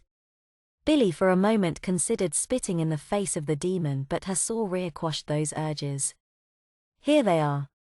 The soccer tormentor rushed, handing Luna a pair of bright yellow plastic panties. The panties looked, to Billy anyway, remarkably plain. They were a dull yellow color and had elasticized cuffs and waist, but other than she could see no patterns or any other types of frills. Thank you. Luna smiled, drawing the panties up Billy's shapely legs and over the top of her padded rear. She set Billy down onto the floor and Billy winced as she touched the floor. Now what did you find for Junior to wear? We got this. It's special. The tormentor with the green hat smiled, holding up an oversized purple-footed sleeper. Billy at once understood why the plastic panties had been so minimalistic. This sleeper was beyond an eyesore. It was a riot of colors and angles and would drown Billy's shapely form, which Billy suspected was the point.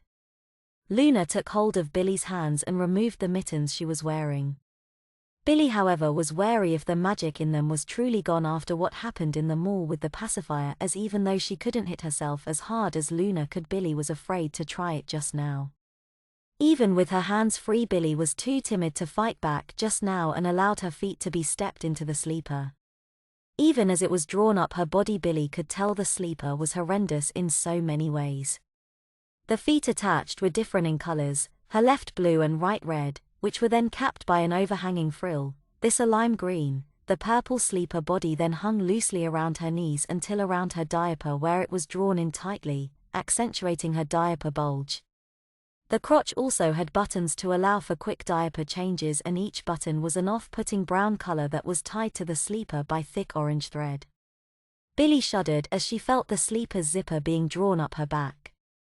The sleeper was again very loose around Billy's chest and torso, make her figure completely neutral, and its garish purple was offset by thick black piping in vertical stripes. Billy's arms were gently forced down the sleeves, where the purple arms continued down to rust red cuffs that were large and frilly but went to become very tight at her wrists. Around Billy's neck, the sleeper's collar, which extended out past her shoulders and down to her breastbone, was a putrid yellow but was so light that a slight movement would send it up to reveal its pink underside. Billy stared down at what she had been reduced to as the tormentors backed away to admire their handiwork.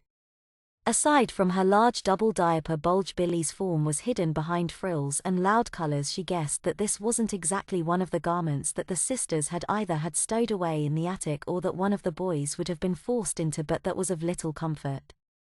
As Luna motioned for the other demons to put Billy into her crib, the young witch felt her stomach start to churn, signaling the onslaught of the chili she had been force-fed at the mall.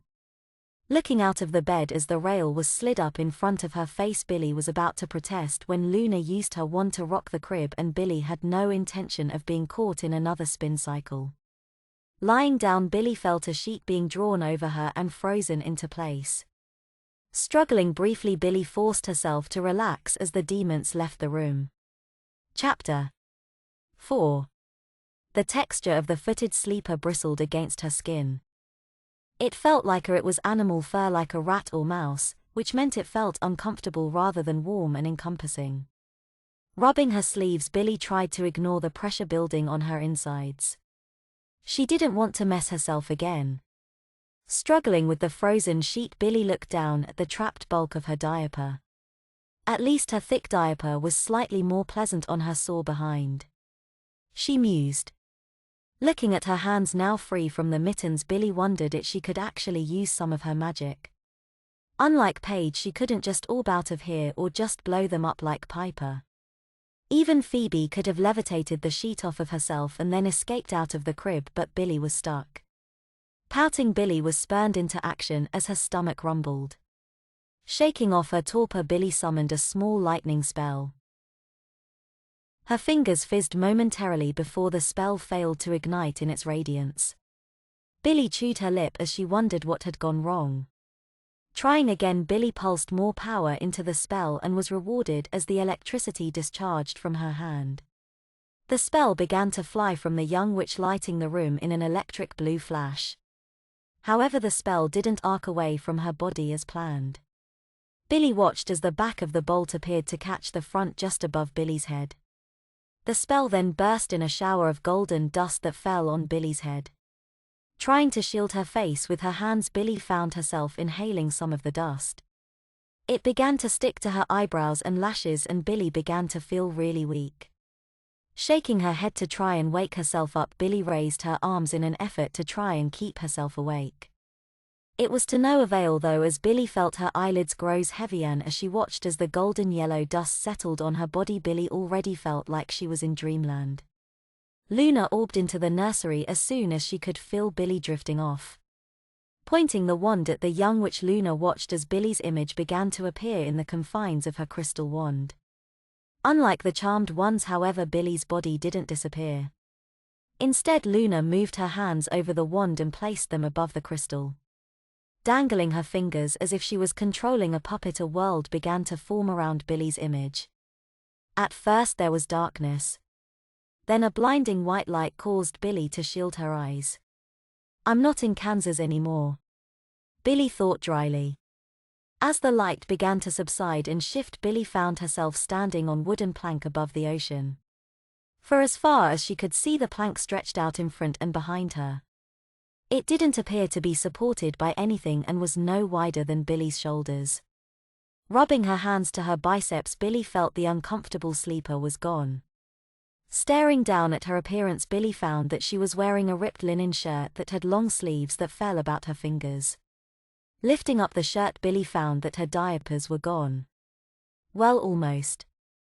They had been replaced by bright and colorful Little Mermaid Little Swimmer. Dropping the shirt down back over the swim diaper, Billy brought her hands up to her head. Her hair felt stringy and unwashed, her skin grimy and unclean, and her bare feet felt like they had been caked in mud. The plank began to shake as Billy heard mutterings coming from behind her. Looking over her shoulder, Billy saw tormentors in their black oily form approaching her. Not wanting to find out why, Billy took a couple of steps away.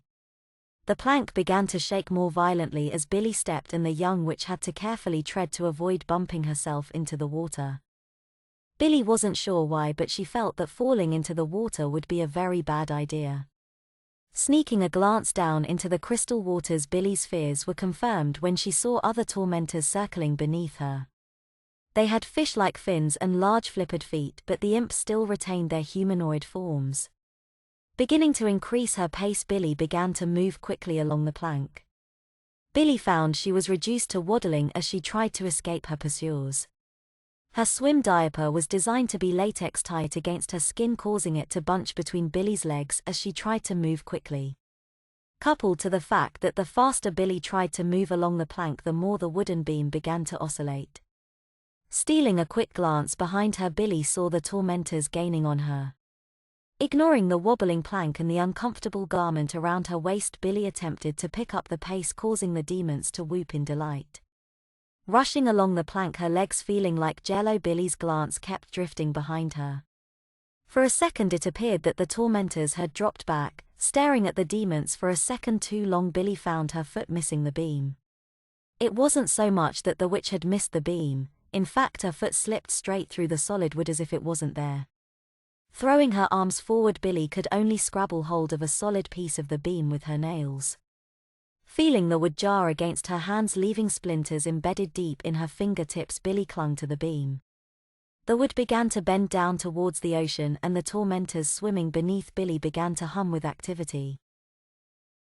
Staring down, Billy watched as the demons began to circle like sharks, setting themselves for a feeding frenzy. As the first demon leaped from the water, aiming itself at Billy, the young witch swung her legs up and wrapped them around the solid beam.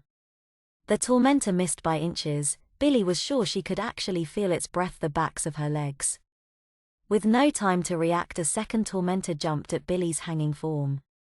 There was no way for the young witch to avoid the demon, and Billy tensed her body, biting her fingers deep into the plank.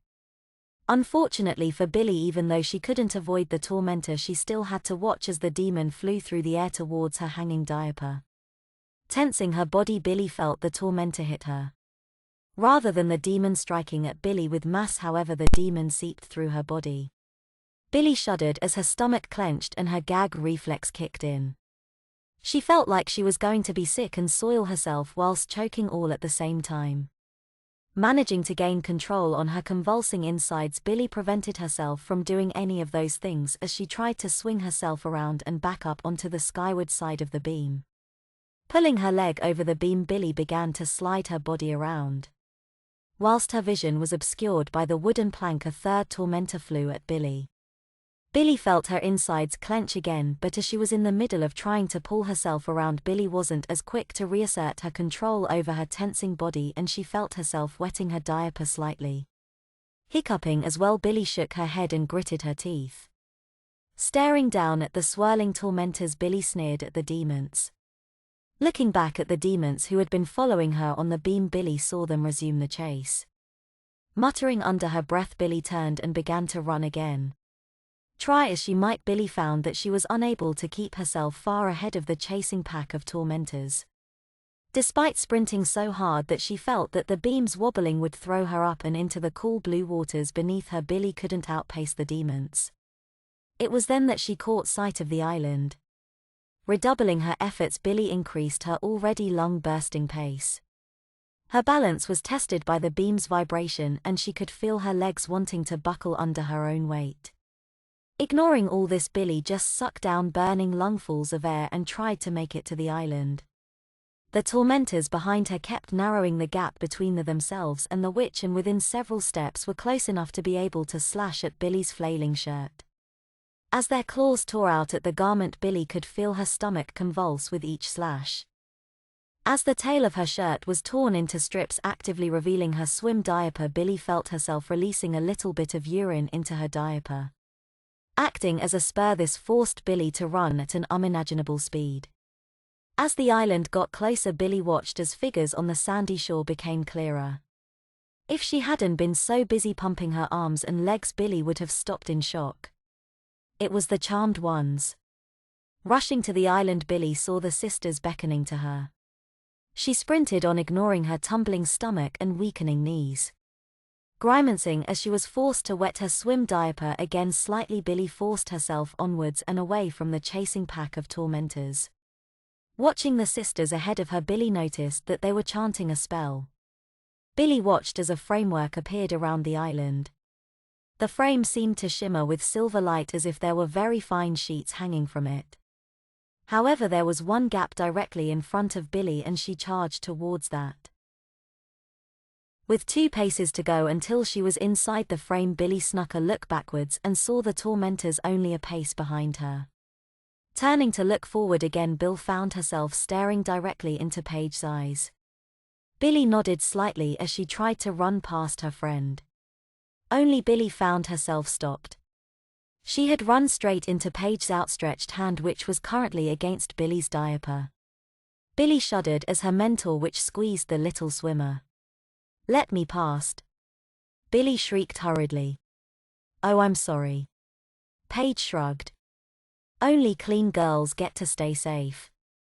And with that, she pushed Billy so hard that she spun the young witch back to face the tormentors who were just about on top of her. Billy turned back to the frame but found the gap was gone. Turning back to the tormentors, Billy tried to summon a spell. However, she was too late and the demons piled towards her, diving through her body, causing her to convulse. Billy felt her stomach cramp painfully as she began to black out. Billy awoke to a near-crippling stomach cramps. As the cramps eased, they were replaced by a foul stench. Not daring to open her eyes, Billy was only too aware as to what had just happened. Worse than that, with the sheet being frozen in place, Billy literally had lie and feel the mess being spread up and down her skin. Forcing away the wallowing self-pity she felt, Billy managed to wiggle one of her arms free. Conjuring a tiny lightning spell that sat on the edge of her finger, Billy burnt through the sheet that was holding her in place. Peeling herself away from the plastic sheet, Billy sat up on her knees with her diaper sagging beneath her. She regarded her surroundings. Effectively, she was trapped by the crib, and although she could cast some spells, it appeared that anything too powerful would result in that yellow sleep dust being released again. Billy touched her hand gently to her rear of her sleeper. And she didn't want that to happen again. Moving gingerly to the bars of the crib, Billy felt the bed shift with her weight. Hanging onto the bars, Billy felt along them looking for the latch. Finding it just at her fingertips, Billy gently tried to work it loose. Finding it stuck, Billy zapped a lightning spell at the latch. As the bars of the crib descended, Billy began to feel really woozy as the sleep dust blew past her face. Shaking it off, Billy tried to stand and walk to the door. Finding her knees weak, Billy resigned herself to crawling until the dust wore off. Pulling open the door to the nursery, Billy very carefully snuck out onto the landing. Looking up to the next floor for the attic, Billy caught sight of the soccer-shirted tormentor sitting on the stairs waiting for Billy. Billy briefly considered using the element of surprise and her magic to blow the imp away and charge up to the Book of Shadows. However, the more than likely din of a magical battle would alert Luna, and Billy didn't want that. Looking instead to the front door, Billy's musing were cut short as the tormentor in the black and white began to move up the stairs towards Billy. Sliding back along the wall, Billy eased herself from the nursery doorframe to the next room along Piper's. Obviously, as the boy's mother, she would want to be near the nursery in case anything was to go wrong, so Billy decided against hiding in this room because of two reasons. The first was that this was the most likely for Luna to be in, and more importantly, there was a significantly lower chance of this room containing any potions with which Billy could use against the demons. Moving instead to the last room on the same side of the stairs, Billy snuck quickly into Phoebe's room before the tormentor reached eye level with the landing. Carefully and quietly closing the door, Billy turned and faced the room. She nearly yelped when she saw the napping form of the green-hatted tormentor. It was lying up in bed with the hat pulled low of its face, and its chest was rhythmically rising and falling. Billy shuddered slightly, and if she had indeed needed diapers, Billy thought dryly, she would probably have wet them a little. As her thoughts once again turned to her diapers, Billy rubbed her hand against the soiled undergarment sagging around her waist, and she was filled with disgust and revile. Staring around the room, Billy saw that on the dresser halfway between herself and the tormentor there were some potions. Of course, Billy didn't know exactly what was in them, but Phoebe was usually smart enough to label them with their constituent parts, so Billy would at least know if they would be effective against the demons or not. Billy eased forward. She hadn't tried standing up when she entered the room, and she was afraid to now. Pushing herself out quietly on her belly, Billy felt for any loose or creaking floorboards as she gingerly pulled herself towards the dresser. Upon reaching the old-fashioned wooden vanity, Billy rose up onto her knees and reached for the first potion. As Billy made to grab at the small glass vial, a green blur whizzed past the tips of her fingers, actually shaving off a portion of one her elongated fingernails. The blur then arced back away from Billy, who trained her eyes on it as it slammed into the doorframe, effectively sealing the door shut. As it spun to rest, Billy saw that it was the green hat from the tormentor. Turning to face the demon, Billy's hands felt for a potion vial but found them all shattered by the spinning hat. "I think you're a little young for makeup." The tormentor smiled as another green hat appeared on her head. "But it's a good job you're here, because I can smell that one of us is in a dirty diaper." The demon mocked, moving her hands to the bedspread. "What do you think, Mr. Hoppy?" the imp asked a rabbit's soft toy. "Go get the dirty diaper." The tormentor stressed, hurling the soft toy at Billy. As Billy ducked out of the way of the speeding soft toy, she found herself being pounced upon by the tormentor. As the toy hit the wall, the impact dropped two pictures from the wall and left a sizable hole in the wall behind. Using its demon strength, the tormentor quickly overpowered Billy and held the young witch's hands behind her back. Frog marching the Billy to the door, the tormentor safely yanked Billy's hands backwards, causing her land on her full diapers, spreading the mess further. Touching the green hat that was embedded in the doorframe, the tormentor cooed at Billy smugly as the green garment vanished in an oily haze. Pulling Billy roughly to her feet, the imp casually walked Billy back into the nursery. Thrusting Billy into the nursery, the tormentor roughly pushed the young witch up onto the changing table. Flipping Billy onto her back and causing the mess in her diapers to move more. The demon drew a strap over Billy's chest and tightened it, holding her in place. Although Billy could have fought the demon, she decided to lay low and at least have the dignity of a clean diaper before she would try and make her escape. As the tormentor stood over Billy, it began to grow, and although its clothes stayed in the same style as it was already wearing, they became as decidedly more mature cut as the demon aged to slightly older than Billy before it reached for the first snap on Billy's crotch. At first Billy thought that the tormentor was being quick and efficient as the demon unsnapped her sleeper. However, Billy realized that she had been lulled into a false sense of security. As the tormentor removed the tapes of Billy's diaper, it tutted disapprovingly. Looking up into Billy's eyes, it shook its head and carefully refastened the tapes of Billy's diaper. Releasing the chest strap around Billy, the tormentor picked up the young witch and stood her up on the changing table. Spinning Billy around, the tormentor unzipped Billy's sleeper and pulled it off of her. Stepping out of the garment, Billy was naked save for her drooping plastic pants which masked her sagging diaper. The young witch folded her arms across her chest to try and retain a little modesty. "Sorry, Junior, but you're going to need more than baby wipes to clean up your whoopsie," the tormentor said in mature voice. Billy then found herself lifted off of her feet by the tormentor. Hoisting Billy over its shoulder, the demon placed its hand firmly on Billy's rear, further moving the mess in her diapers around. Billy wanted to try and fight the tormentor off, but without help there was no way for her to remove her own diapers, and the last thing she wanted was to end up with diaper rash because of these evil demons. Billy tried to remain motionless as she was carried through the mansion to the bathroom. As the tormentor opened the door and it stood Billy in the bathtub and moved back slightly with a warning point of its finger. "Now Junior, we need to get all the whoopsie off of your bot before we can put you in nice clean diapers, okay?" the tormentor mocked. "Now you just stand still and let the big girls clean you right off." The demon laughed as it unpopped Billy's plastic pants. Discarding the yellow garment, the tormentor began to untape Billy's diaper. Due to all the moving around that had befallen Billy, some of the mess had leaked out from the innermost diaper and into the second. As Billy watched, the tormentor fussed around with the diaper, making sure none of it fell onto the enamel bathtub that the demon had placed the young witch in.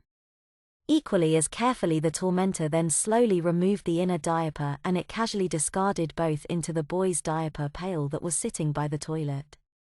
Turning on the shower, the tormentor hummed softly to Billy as it took a facecloth that was sitting on top of the bathtub and it began to clean Billy's most sensitive of areas. Billy was inert in shame as the demon rubbed her bottom clean. She knew that deep down this was her chance to escape, but instead she found herself staring at her reflection in the mirror. From the waist up she was as she would like to be, an adult, naked, but Billy looked like an adult. From beneath her waist, however, Billy had somebody cleaning her mess from her bottom. She would have pouted, but that would have affected the tiniest piece of dignity that she was striving to maintain. "All done," the tormentor announced happily. Turning away from Billy to grab a towel, the demon had left itself open for an attack. Readying herself against the wall so she wouldn't slip at the wrong moment, Billy braced herself. Taking a breath, Billy pushed herself forwards to land on top of the tormentor. Holding her arms out in front of her ready to wrestle the demon to the ground, Billy was surprised by both the tormentor's speed and actions. Rather than readying itself for a counterattack, the tormentor pulled off its hat and held it in front of itself. Billy watched with horror as all she could see was the darkened insides of the garment, and as she moved towards the hat rather than pushing against it, Billy fell inside the hat. She then found herself dumped face first onto the cold plastic mat of the downstairs playpen. Completely naked and dripping wet from her waist down, Billy placed her hand over her body to try and retain some modesty. The playpen looked out onto the big double bay windows, and the busy street outside could easily see the shamed young witch. Moving to the back of the playpen and crouching down, Billy hoped she would cast a small enough figure to be mistaken for the boys by the speeding traffic flying past the windows. Billy then felt the toe of a high heel tapping against her bare behind.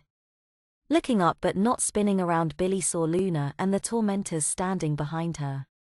The tormentors were all back in their little girl forms, but this still didn't stop the sense of foreboding that the young witch got from seeing them all standing over her.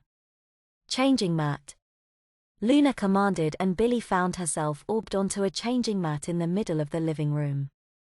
Finding herself frozen, Billy was pushed onto her back by Luna as the tormentors moved out of her field of vision. Billy could feel baby wipes moving over her, drying the water as the tormentors returned with a new outfit for Billy to wear. Wordlessly, Billy's backside was raised up and deposited onto diapers. As the tapes were drawn around her, Billy found herself being raised up once more. This process was repeated until Billy had 6 diapers taped around her midsection. Finding herself unfrozen, Billy tried to squeeze her legs together. Finding herself unable to, the young witch sat up and stared at her captors. They were all admiring their handiwork.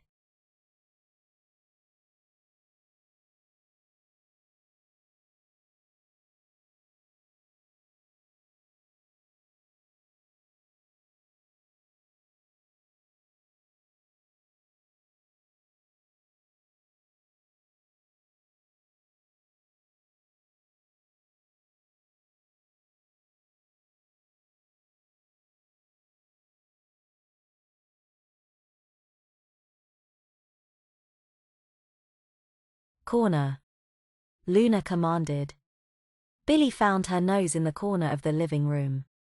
Her massive rear was now firmly on display to all those traveling past, and as it was now getting dark, the lights from the house would only attract the attention of the passerbys.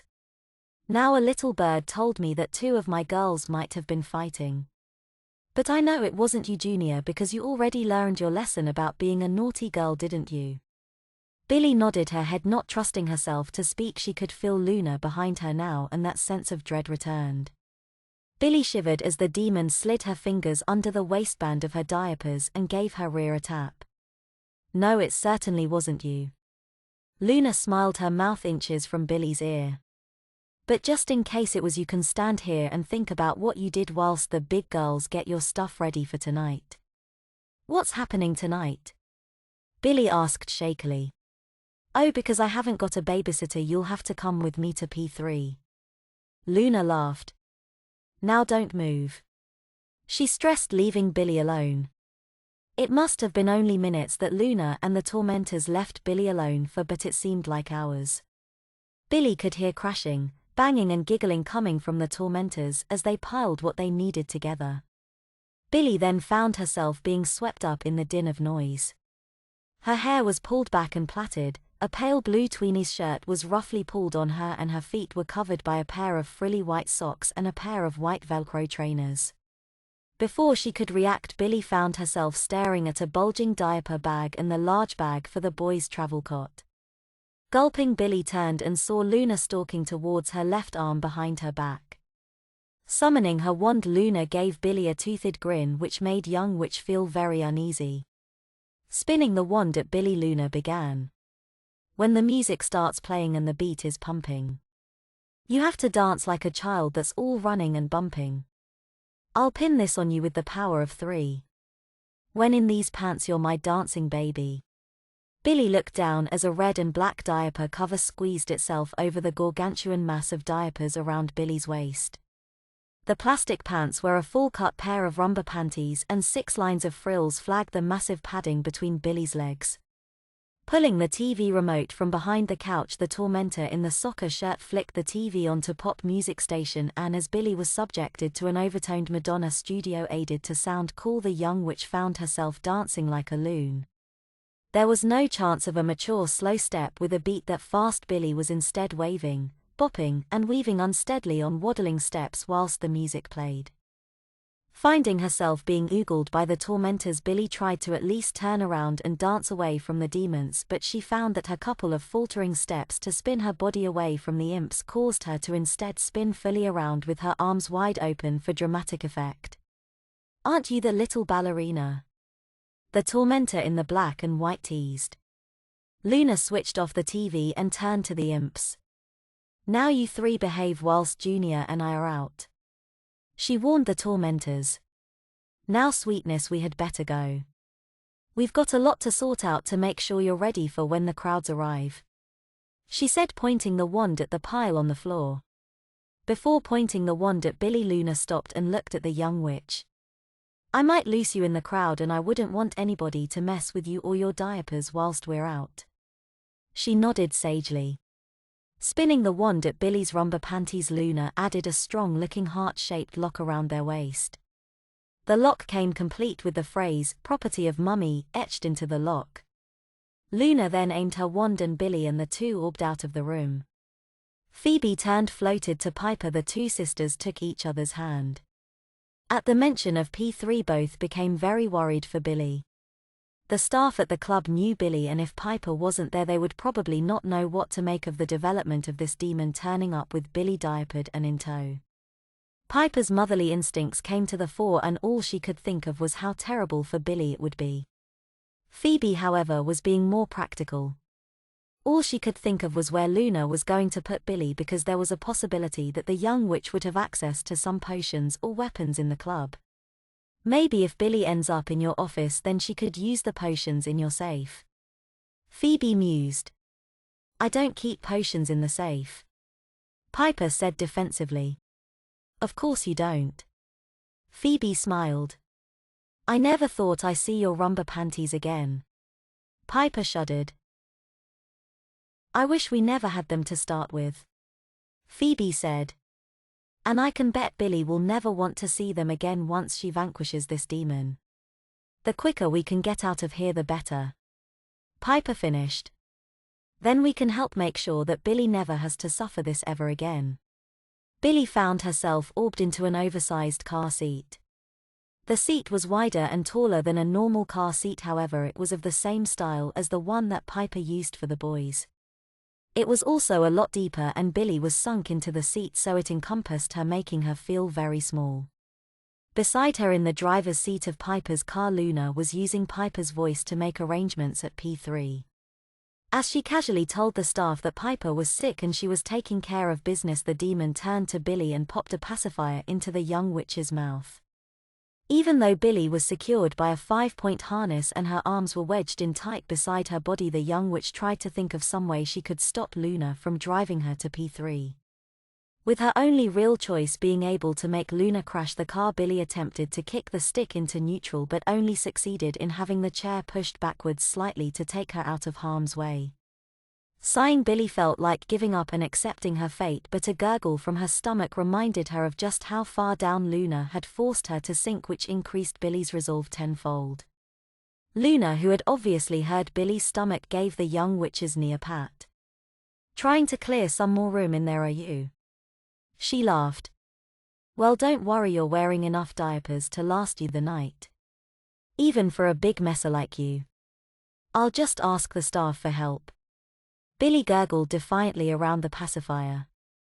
Sure, and how exactly will you explain all this? Luna motioned to Billy. I know what you goody-goodies are like. No, you won't ask for help because otherwise you'll have to explain that I'm a demon and you're a witch. And I know the charmed ones wouldn't approve. Billy didn't know what to say. Luna was right and they both knew it. Looking back out the front window, Billy began to watch the streets roll by. Don't get downhearted though, Junior. Luna smiled in mock sympathy. I know something that will cheer you up. She nodded. Billy then felt immense pressure on bladder. She couldn't hold it and she wet her diaper in a sudden burst. The urine pooled and began to be absorbed, but as Billy was in a reclined position, the liquid not immediately absorbed flowed to the back of Billy's diaper before pooling there and finally disappearing as the diaper did its job. Doesn't that make you feel all warm and fuzzy? Luna laughed. Billy shut her eyes, bit back tears, and tried to ignore her situation. All too soon the car pulled up outside the back of P3. Luna left Billy secured in the car as she removed everything from the boot of the car in a single trip. Returning finally to Billy, the demon orbed the young witch out onto the damp floor of the alleyway. Harness, Luna commanded, and Billy found herself strapped tightly to Luna. Now it's time to go inside and get you set up, Luna said, dragging Billy inside by the reins. Billy tried to avoid eye contact as she walked inside. Most of the staff of P3, many who Billy knew by name, would be there tonight. Billy hoped that the unpleasant storm that was brewing would keep the crowds away tonight, as it usually did on the less busy Friday nights.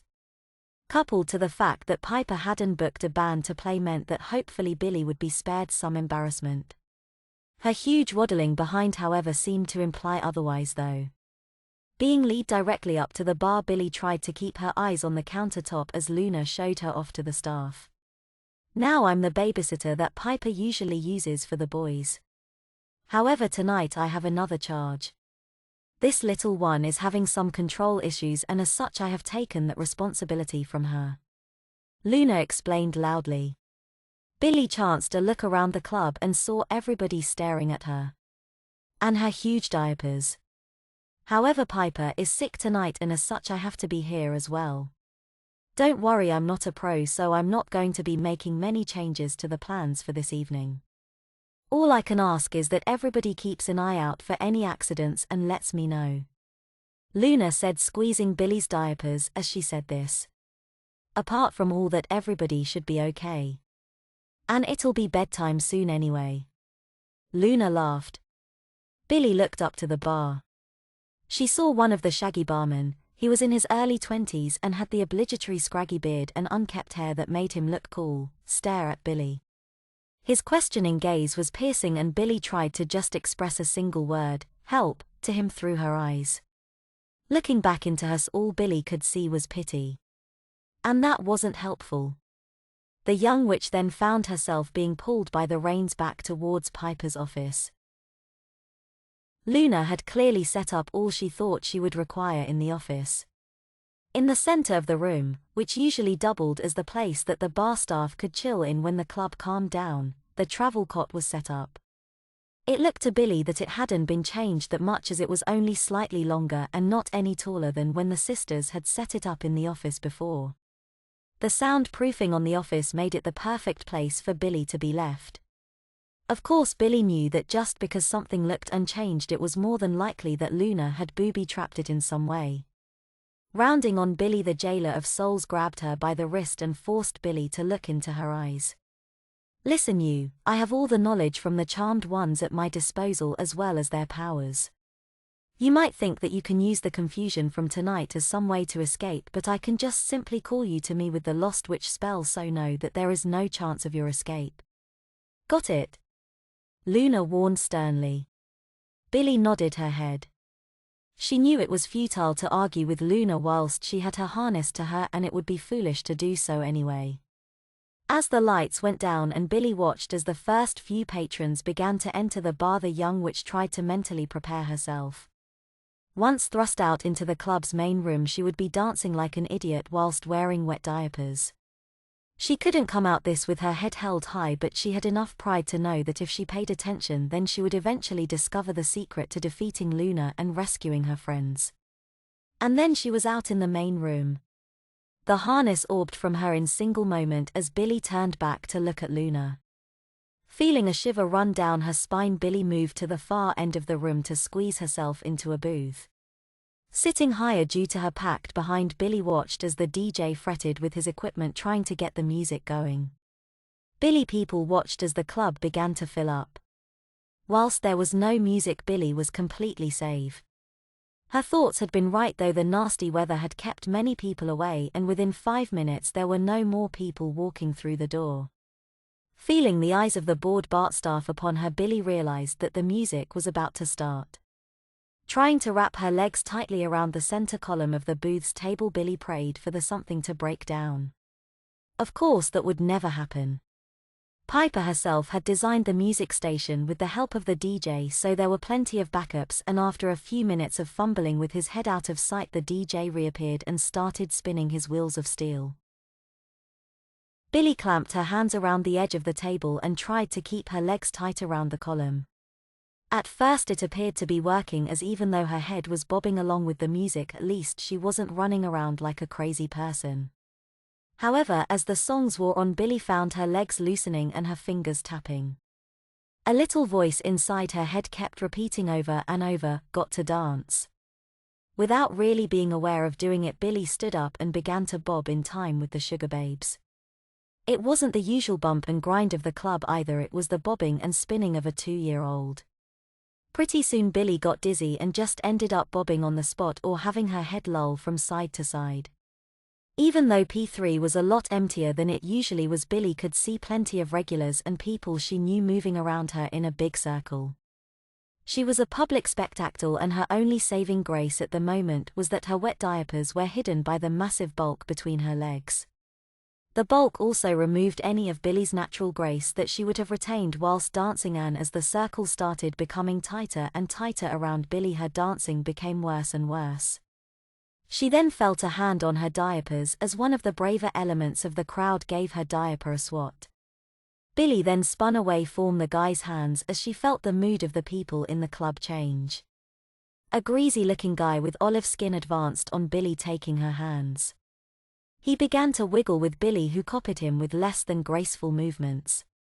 Licking her up and down like a piece of meat, the guy gave Billy a toothy grin. It was then his eyes stopped on the lock around Billy's plastic pants. It was at this Billy had to smile. The guy's eyes practically bulged in his skull. "Holy crap," the guy mouthed before dropping Billy's hands and retreating to the edge of the circle with his friends. Billy stopped smiling as she saw the information whip around both sides of the ring of people. It was then she could sense the mood of the circle turning. From a girl dressed in a silly costume to somebody who was locked into diapers, the wave of confusion, and with that anger, began to rise. Billy tried to force herself out of the circle, but as the music was still playing she was still dancing, and it was almost as if she was tied to the middle of the circle. Billy felt like every time she tried to move to the edge of the circle her body was pulled back into the middle to continue dancing. "We have to stop this," Paige stressed to her sisters. "We have to do something. We must be able to." "With what?" "We don't have our powers or the power of 3. Phoebe sighed. "Well, I'm not being defeated by some crystal," Piper announced. "There must be somebody here who knows what's happening." Billy felt like a prized animal. The circle's mood had changed again as the alcohol had started flowing. At least the bar staff had taken some pity on her and been prompt in serving drinks. The shaggy barman who Billy had pleaded to help her had even taken to coming out with drinks in hand, partly due to the fact that the bar wasn't busy and he was searching for a tip, but also because of the curiosity of seeing Billy in her current state. She guessed that he was trying to keep the mood of the crowd mellow as well, which was good for him and for the moment. Billy, however, gauging when to stop with the drink service could end up leaving Billy in a precarious position. As the night progressed and Billy became more and more tired with the constant dancing, she found herself looking longing across to the booths and tables. Even the bar from which she was attracting so much attention would offer her aching feet some respite. What was worse was that once again her bowels were begging to ask for relief.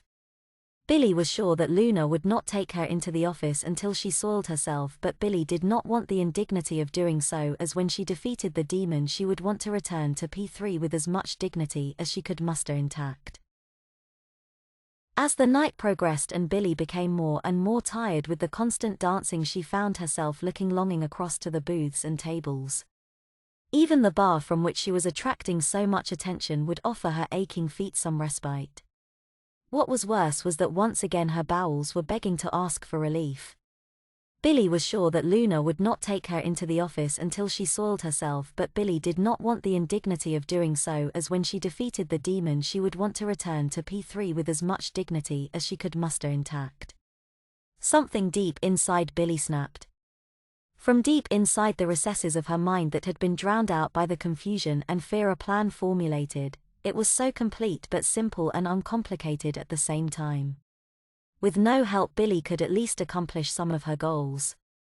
All that the young witch required was the courage to use a power that she had promised the sisters she wouldn't unless it was a dire emergency. And as Billy felt her stomach lurch and her sore knees ache, she decided that this was the emergency that she required. Billy allowed herself to relax. She had unfortunately found that she could now mess herself quite easily, and even if that wasn't a great skill, at least when she did it herself, Billy could pretend it was a choice she made rather than a pitfall act as the tormentors and Luna wanted it to be. At the final moment of her disgust, Billy let her emotions fill her. Feeling the magic within her build, she dug deep into her reserve of power and allowed her senses to permeate through into the minds of the crowd. Feeding her projection power, Billy Let took the crowd's collective mind and, to put it simply, changed it. She simply told the crowd she hadn't pooped herself. And with all that power in her projection, they all believed it. Weak or strong-willed, the power the young witch poured into the projection, and the simplicity of it made it easy for the crowd to accept it. Luna, however, wasn't within the tight radius of the crowd and was therefore unaffected by Billy's projection. She was, however, more than aware of the sense of embarrassment and shame that the young witch felt on having messed herself and continuing to dance relentlessly. Smiling, the demon strode over to the crowd, who were either too intoxicated to care or simply unaware of the situation, had not reacted with the shock and awe expected. Deciding to give them a little show, Luna lifted Billy up onto her shoulder and placed a hand under the young witch's diapers. Giving the sagging garments a squeeze, Luna affected surprise. The crowd laughed with her but without sympathy for Billy as the demon walked into the back office with Billy frozen in place on her shoulder. Once inside the back office, Billy was sat on Piper's desk. As the uncomfortable mess was forced around her diapers, Billy stared around the back office. As expected, there were a couple of security guards and a couple of members of the bar staff having a quick break whilst the club was not busy. They all stared back at Billy, and the smell she had brought with her, not wanting to look but unable to turn away. Luna, however, was delighted with such an intimate audience and so wasted no time in unlocking Billy's dancing pants and laying the young witch face down and frozen on the desk. As the warm mess began to ooze down from the rear of her diaper, Billy watched as Luna took out Billy's diaper bag. Slapping out a large handful of thick multicolored diapers, Luna took out the changing mat and spread it on the floor. Billy found the lower portions of her body frozen, but other than that she was free to wiggle. Looking around as the staff members strode around agape, Billy saw that this might be her chance to escape. Reaching for the phone cord on the floor, Billy hooked her hand around it and pulled the fax machine down hard. The large white box froze in midair just above Luna's head, who wordlessly pulled out another handful of thick diapers and gave Billy a warning look. The young witch didn't know what she was more shocked by, the fact that she failed to get Luna or the fact that the demon had used her powers in front of mortals. Leaving Billy stuck as she was, Luna stood up and calmly placed the fax back on the desk. The bar staff looked shocked, but Billy could see that they were all frozen in place as the demon took up her wand and drained them of their souls. "I guess soundproofing works both ways." Luna laughed. "And now that I don't have a crowd to please." She gestured at Billy with her wand, and tormentors, in their dark oily form, shoot out from it. Grasping the young witch in their claws, they grabbed the baby wipes and diapering supplies and roughly cleaned and powdered Billy. Luna then swept her wand over the pile of diapers.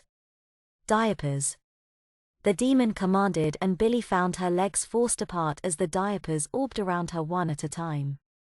By the time the pile was cleared, Billy could barely move because of the bulk around her waist. With her legs forced so far apart, Billy found sitting up difficult, and even as Luna unfroze her legs, Billy knew that moving would be next to impossible. "Shirt," Luna sighed. The tweenie's shirt appeared in her fingers. "Sleeper," Luna smiled as Billy found herself once again the garish garment. This time, however, the bulk around her midsection caused the sleeper to strain. Billy could feel the extra slack designed to hide her features being drawn down to try and encompass the disabling bulk around her waist. "Travel cot," Luna pointed, orbing Billy into the blue and white bed. Luna then strode over to the edge of the travel cot. Billy watched as the demon used the power from her wand to create a top, matching the rest of the cot, that sealed the young witch in the bed. Locking Billy in place, Luna turned to leave, but just as she was about to close to the door, the demon turned to the fax machine. Frowning at Billy and then at the machine, Luna chewed her lip as she thought. "Heavy bear," Luna said, pointing to the ground with her wand. A large pink teddy bear with a goofy expression on its face appeared beneath the wand. It then orbed above Billy's head and dropped on the young witch. Billy found herself stunned and the bear landed on her. It was at least as heavy as the fax machine, and as her vision swam as Billy fought to avoid passing out with concussion, Luna exited the room with a smirk. Billy succumbed to her head injury mere seconds after that. Positive that her best chance to escape had just deserted her.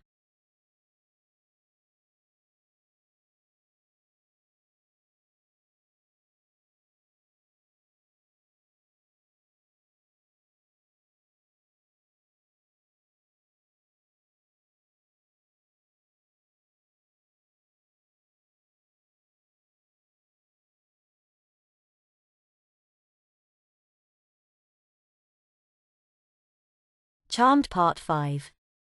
Phoebe and Piper grabbed hold of Paige as the charmed ones were lifted up and thrown apart by the onrushing tidal wave of incoming souls. Piper saw faces that she recognized from P3. Phoebe's empathic powers had her feel the confusion and pain of Luna's victims, and Paige had to suffer the worst fate of all.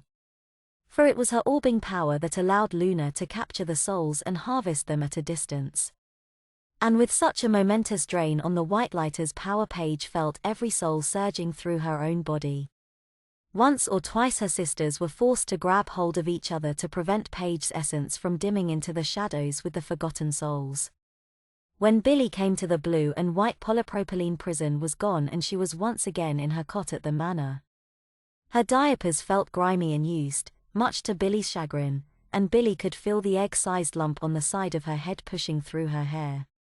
Shrugging off her discomfort, the young witch pulled herself onto her diapered rear and began to work on a healing spell. There was no use in being half-cocked today. She decided it was better to be ready to go than not. As the healing spell drew to its conclusion, Billy heard excited little voices from outside her door. Obviously, Billy knew that inside the mansion she was as good as a baby, because this was the Charmed One's power base, which meant that Luna's stolen powers would also be at their maximum here. The door was flung open and Billy watched as the tormentors, back in their little girl forms, rushed in, followed by Luna, who was smiling her wicked smile. Billy then found the cot spun upside down and she was dumped onto the floor. The tormentors then grabbed her by the sleeper's neck and dragged her off to the bathroom, all the while followed by a supreme-looking Luna. Billy was stripped of the sleeper and made to stand in the bathtub in nothing but her diapers. The shower nozzle hissed to life beside Billy as the tormentors grabbed and pulled at the young witch in the pretense to be washing her. All the water that hit Billy's torso began to drip down her body and into the young witch's diapers. As the initial blast of icy water turned to a more pleasant heat, Billy could feel her inner diapers beginning to leak into the outer ones.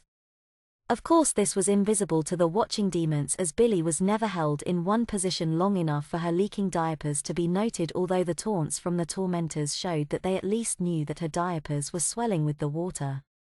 With soap in her eyes, her hair pulled into tangles and reddening skin from where she had been pushed and pulled, Billy was in no fit shape to fight off the tormentors, but suddenly they stopped, leaving Billy to stand upright again and find herself face to face with Luna. "Not bad girls, but babies need to be cleaned everywhere," Luna commented. As if on cue, the sodden mass of diapers around Billy's waist finally gave up and the plastic mess fell. Hitting the tub with a wet thud, Billy stood helplessly naked in front of the demons. "Now do you see where you missed?" Luna asked. Billy found herself frozen as Luna clicked her fingers for a rag. One of the tormentors, Billy didn't see which as she had closed her eyes by this point, handed Luna the rag and the demon began to wash Billy's most private areas. Not daring to open her eyes until Luna was finished, Billy just chewed her lip to prevent the tears from coming. "Now I'll need your help to get our little baby ready. I need someone to get breakfast, someone to look out Junior's clothes for today, and somebody else to pack her diaper bag. Do you think you can manage that?" Luna asked. Billy heard 3 positive replies and was suddenly alone with the Luna. "Why are you doing this to me?" Billy dared to ask. She needed the information but had been afraid up till now of the consequences of asking. "It may surprise you to know that not all of my powers come from the Charmed Ones," Luna stated flatly. "And unlike you witches who have a fixed power base, some demons require outside influences for power. For example, my tormentors, as their name suggests, are fueled by negative emotions. Other powers come from different sources, so to me you are just a great big well of power. Luna cooed the last few words of the sentence as she orbed Billy back into the nursery. Lying on her back and once again strapped to the changing mat, Billy watched as Luna passed her wand over her, drying her instantly. Without touching the young witch, Luna began to orb diapers onto Billy, who could only struggle as diaper after diaper adorned her waist. However, as the fourth and final diaper appeared over Billy's swollen midsection, she realized that these weren't the overgrown convertibles she had been forced to accept as the norm. Instead of the usual white cloth-like covering, these diapers were plastic-backed and crinkly. The cartoon designs weren't those of trains and jack-in-the-boxes, but they were all witch-based with wands, black cats, and pointy hats.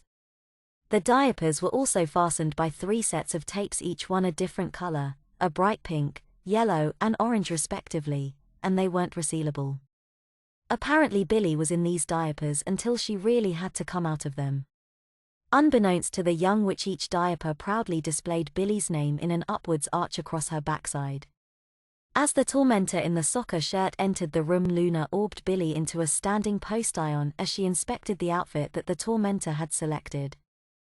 Nodding and clucking her approval, Luna began to orb the clothing around Billy. The white Teletubbies t-shirt around Billy pressed her chest down and didn't cover the top of her navel, fully exposing the witch-patterned waistband of Billy's diapers. However, both garments were covered by the pink corduroy shortals. Although Billy guessed that the widely spaced snaps would reveal a lot of her diapers if they were ever to be used. Finding herself being dragged downstairs, Billy tried not to fuss about her lack of shoes or the fact that her hair had once again been left to hang in ragtails. As she stumbled downstairs, the young witch could really appreciate the difference between these diapers and the ones she had been forced to get used to. The deep wide crotch signaled that these diapers could hold a lot, and instead of the quiet rustling of the other diapers, Billy's movements were accompanied by a loud plastic crinkle, like that of a plastic bag, with every waddling step she took. She really shouldn't have worried about her lack of shoes though, because as she found herself dumped in the overgrown high chair and strapped in, Billy watched as 2 tormentors approached her brandishing white strappy sandals and some blue ribbon for her hair. As Billy's toes were pointed into the sandals and her hair was combed into childish pigtails, the young witch could only watch in horror as an overfull bowl of Cheerios placed on the tray in front of her. With no spoon forthcoming, Billy sat patiently as Luna approached with the racing car-shaped one that Piper had used on the boys. "Now come on, Junior, open up the garage for the racing car," Luna taunted. Billy didn't need to be warned. One way or another she would have been forced to eat the meal, so she did it with quiet dedication, making sure not to spill any of the cereal as Luna hadn't provided her with a bib. "Such a big girl now, aren't we?" Luna cooed. "You didn't even need a bib anymore. Maybe you'll grow out of diapers soon." Luna laughed. Billy found her stomach cramping and she was sure she was about to mess herself. "Maybe not." Luna smiled. As the demon turned away, she picked up the diaper bag. "We're good to go." "Excellent. Let's get in the car then." As she was orbed into the car seat, Billy felt her stomach twist again. Luna had given her no clues as to where the demon was taking her. At the very least she'll be away from the manor, thought Billy as the engine started and Billy's seat began to gently vibrate with the engine revs. Of course, any chance Billy had of having a quiet trip was taken away from her by the 3 tormentors sitting in the back of the car, and as the pacifier was forced between Billy's lips, the tormentors began to try and tickle their captive with their claws. Piper and Paige had been deep in thought as to how they could help Billy since the last onslaught of souls had entered the space. Strangely, sleep and eating held no meaning in this place, but that was of little consolation at the moment. Phoebe, however, had gained a large insight into how Luna's, and especially her wand's, powers worked. It was because of this insight that she had been interrogating Gronders for the last 5 hours straight. "You still have answered my question," Phoebe stated. "I thought I did," Gronders countered. "Honestly?" Phoebe frowned. "Oh, what the hell, it's not like you can vanquish me here," Gronders stated. "So my powers come from the tormentors." As their name suggests, they feed off negative emotions. They can take any form they choose or whoever they listen to tells them to. They are really quite smart and they have the ability to heal each other by merging. When they do this, they also become more powerful. They sound pretty lethal. How come you haven't tried to take over the world? Phoebe questioned. Because they are really bad. Gronda's moped. If they become too powerful, then you can't control them. They are smart enough to work by themselves or in packs, and once they're out, you either have to have enough power to call them back or you destroy them. And, well, say I was to go and try and take over a big city. The tormentors get more powerful. Lots of people, lots of power. They get stronger. Too strong for me to call them back. Now I'm the only one who knows how to stop them or could theoretically do. So they turn on me. What powers do I have to get rid of them? Make more tormentors. Now they will compete against each other for power, but in that situation I'm willing to bet they're smart enough to merge with each other. Meaning I can't do a damn thing to stop them. So effectively you couldn't stop your powers. No. No, I couldn't. You happy now? Gronda sulked. This is why I don't try and take over, and everybody knows it. I'm a laughingstock, even amongst vanquished demons. Phoebe looked at Gronda's for a while. The salience between them making the fat demon uncomfortable. What you thinking? Gronda's asked nervously. How would you like to become a legend in the pit? Phoebe asked. Yeah, sure. The charmed one's helping a demon. Gronda snorted. Think about it. Phoebe said before floating away to confer with her sisters. Billy watched the city roll by. When the car finally stopped at its destination, Billy recognized it as one of the parks way across town. Billy wondered why she had been taken here, but as she was orbed beside the car, Luna preferring this to actually trying to lift the young witch out of the car seat. As the tormentors piled out of the car, Billy found her hand tightly grasped by Luna. Looking up at the demon, Billy received a warning glance and with a sigh allowed herself to be dragged into the park. Clearly, when Luna had been absorbing souls, she had also been gleaning information, as when Billy rounded the hedgerow into the park, she saw a brand new play structure waiting for her. In fact, it wasn't just one play structure, there were 3. Each one was designed for different ages and had a large sandpit surrounding it to prevent any trips or falls from skinning knees. The play structures themselves were made of bright plastics and clear plexiglass, allowing for excellent visibility for the watching parents who could sit on the large benches or even the grass in front of the sandpits. Billy watched as she saw a couple of volunteers who were clearly responsible for ensuring that the sugar-fueled, overexcited children remained on the correct play structure, remove shoes and help children find their feet. Ironically, Billy felt comforted by this. There was no way the Luna could claim that Billy was of the right age even for the oldest play structure, as she was just too big. The world seemed to draw to an eerie quiet as Billy approached the play structure for the children 3 and under. As Billy looked around at the people who were now frozen in place, she stared back at Luna and her tormentors. And I bet you thought you were too big to play with the other babies. Luna smiled as she slapped a daisy sticker on the front pocket of Billy's pink shortals. As soon as the sticker hit Billy's shortals, the young witch found her shoulders being squeezed by the straps of her shortals. The straps began to apply constant pressure across her shoulder blades, and as Billy lifted her arms to try and pull the straps away from her, the young witch felt like her chest was being squeezed in a vice. The whole outfit was slowly compressing on itself, and for once Billy was glad of her thick diapers provided her with some protection from the crushing pressure. As the ridiculous outfit began to compress on Billy's lungs and other vital organs in her chest, Billy found it difficult to breathe. Dropping onto all fours, Billy squeezed her eyes shut and concentrated on breathing. Feeling the oxygen burning in her throat, Billy spat out the pacifier and began to wail. With the lack of oxygen, her vision swam as the world around her began to feel bigger. Clearly the lack of oxygen was affecting her brain, because it appeared that Luna's legs were getting bigger and thicker. Shutting her eyes again, Billy concentrated on keeping her heart nourished with oxygen. There was no chance of conjuring a countering spell, the pain was too intense. Eventually it subsided and Billy dared to open her eyes and look up at Luna. Only now she had a long way to look up.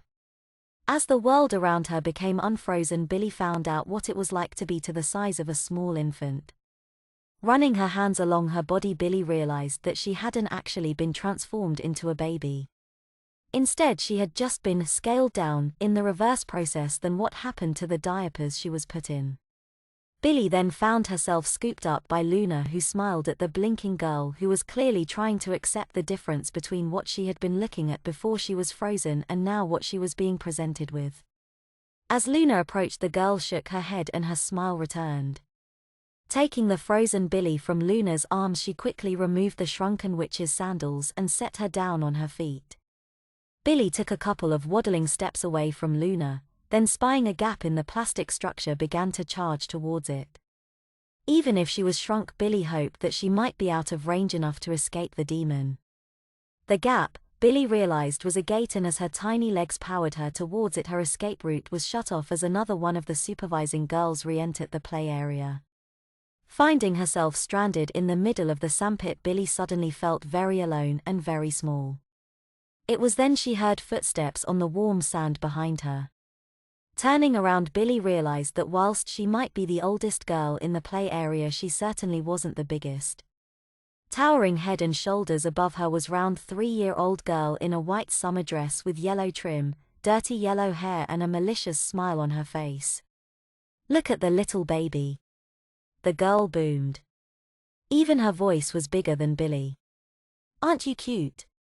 She smiled, leaning forward so she could stare at Billy with her piggy little eyes. Her silver eyes. "She's a tormentor," Billy thought. "I'm Bertha." The girl boomed again. "I want you to be my friend." Gritting her teeth around the pacifier, Billy sensed she really had no choice. This girl was huge. "Okay." She gurgled around her pacifier. "You talk silly." Bertha giggled, placing her massive hand on Billy's back and pushing her onwards. Taking Billy to an abandoned corner of the sandpit, Bertha presented the young witch with a bucket and spade. Seeing that she had no real choice, Billy took the bucket and began diligently filling it with sand. "No, no, no," Bertha began. "You're doing it all wrong." She finished picking up the bucket. Placing one of her massive hands on Billy's back, she pushed the young witch's face into the sand. Flipping Billy over, who found herself pinned by the tight shortles and the larger girl's size, Bertha reached for the snaps on Billy's crotch. Squirming to no avail, Billy found her diapers revealed to the larger girl, whose sausage-like fingers deftly flicked the shrunk witch back onto her front. Feeling the rear of her diapers move away from the small of her back, Billy continued to try and struggle without any success. As the sand began to flow down on over her exposed skin like a fluid, Billy just lay still and accepted it. Once the bucket was empty, Billy offered no resistance as Bertha picked her up and refastened the snaps of Billy's shortles. "Do it properly," Bertha ordered. Billy stared at the tormentor with hate-filled eyes. Picking up her shovel once again, she began to dig into the sand again. Bertha sighed and moved back towards Billy. Not to be caught by the same trick twice, Billy took the spade and hurled it at Bertha's face, blinding her with sand. Dropping the spade, Billy then turned and sprinted towards the play structure. The sand shifted quickly in the back of Billy's diapers, working its way around her skin, irritating it. The plastic of the diapers made them uncomfortable and clammy, but the young witch simply ignored this and powered onto the play structure. Skidding onto the first level of the structure, Billy immediately headed up the nearest ladder, her diapers swaying as she climbed up to a vantage position from where she could watch for Bertha and any other tormentors.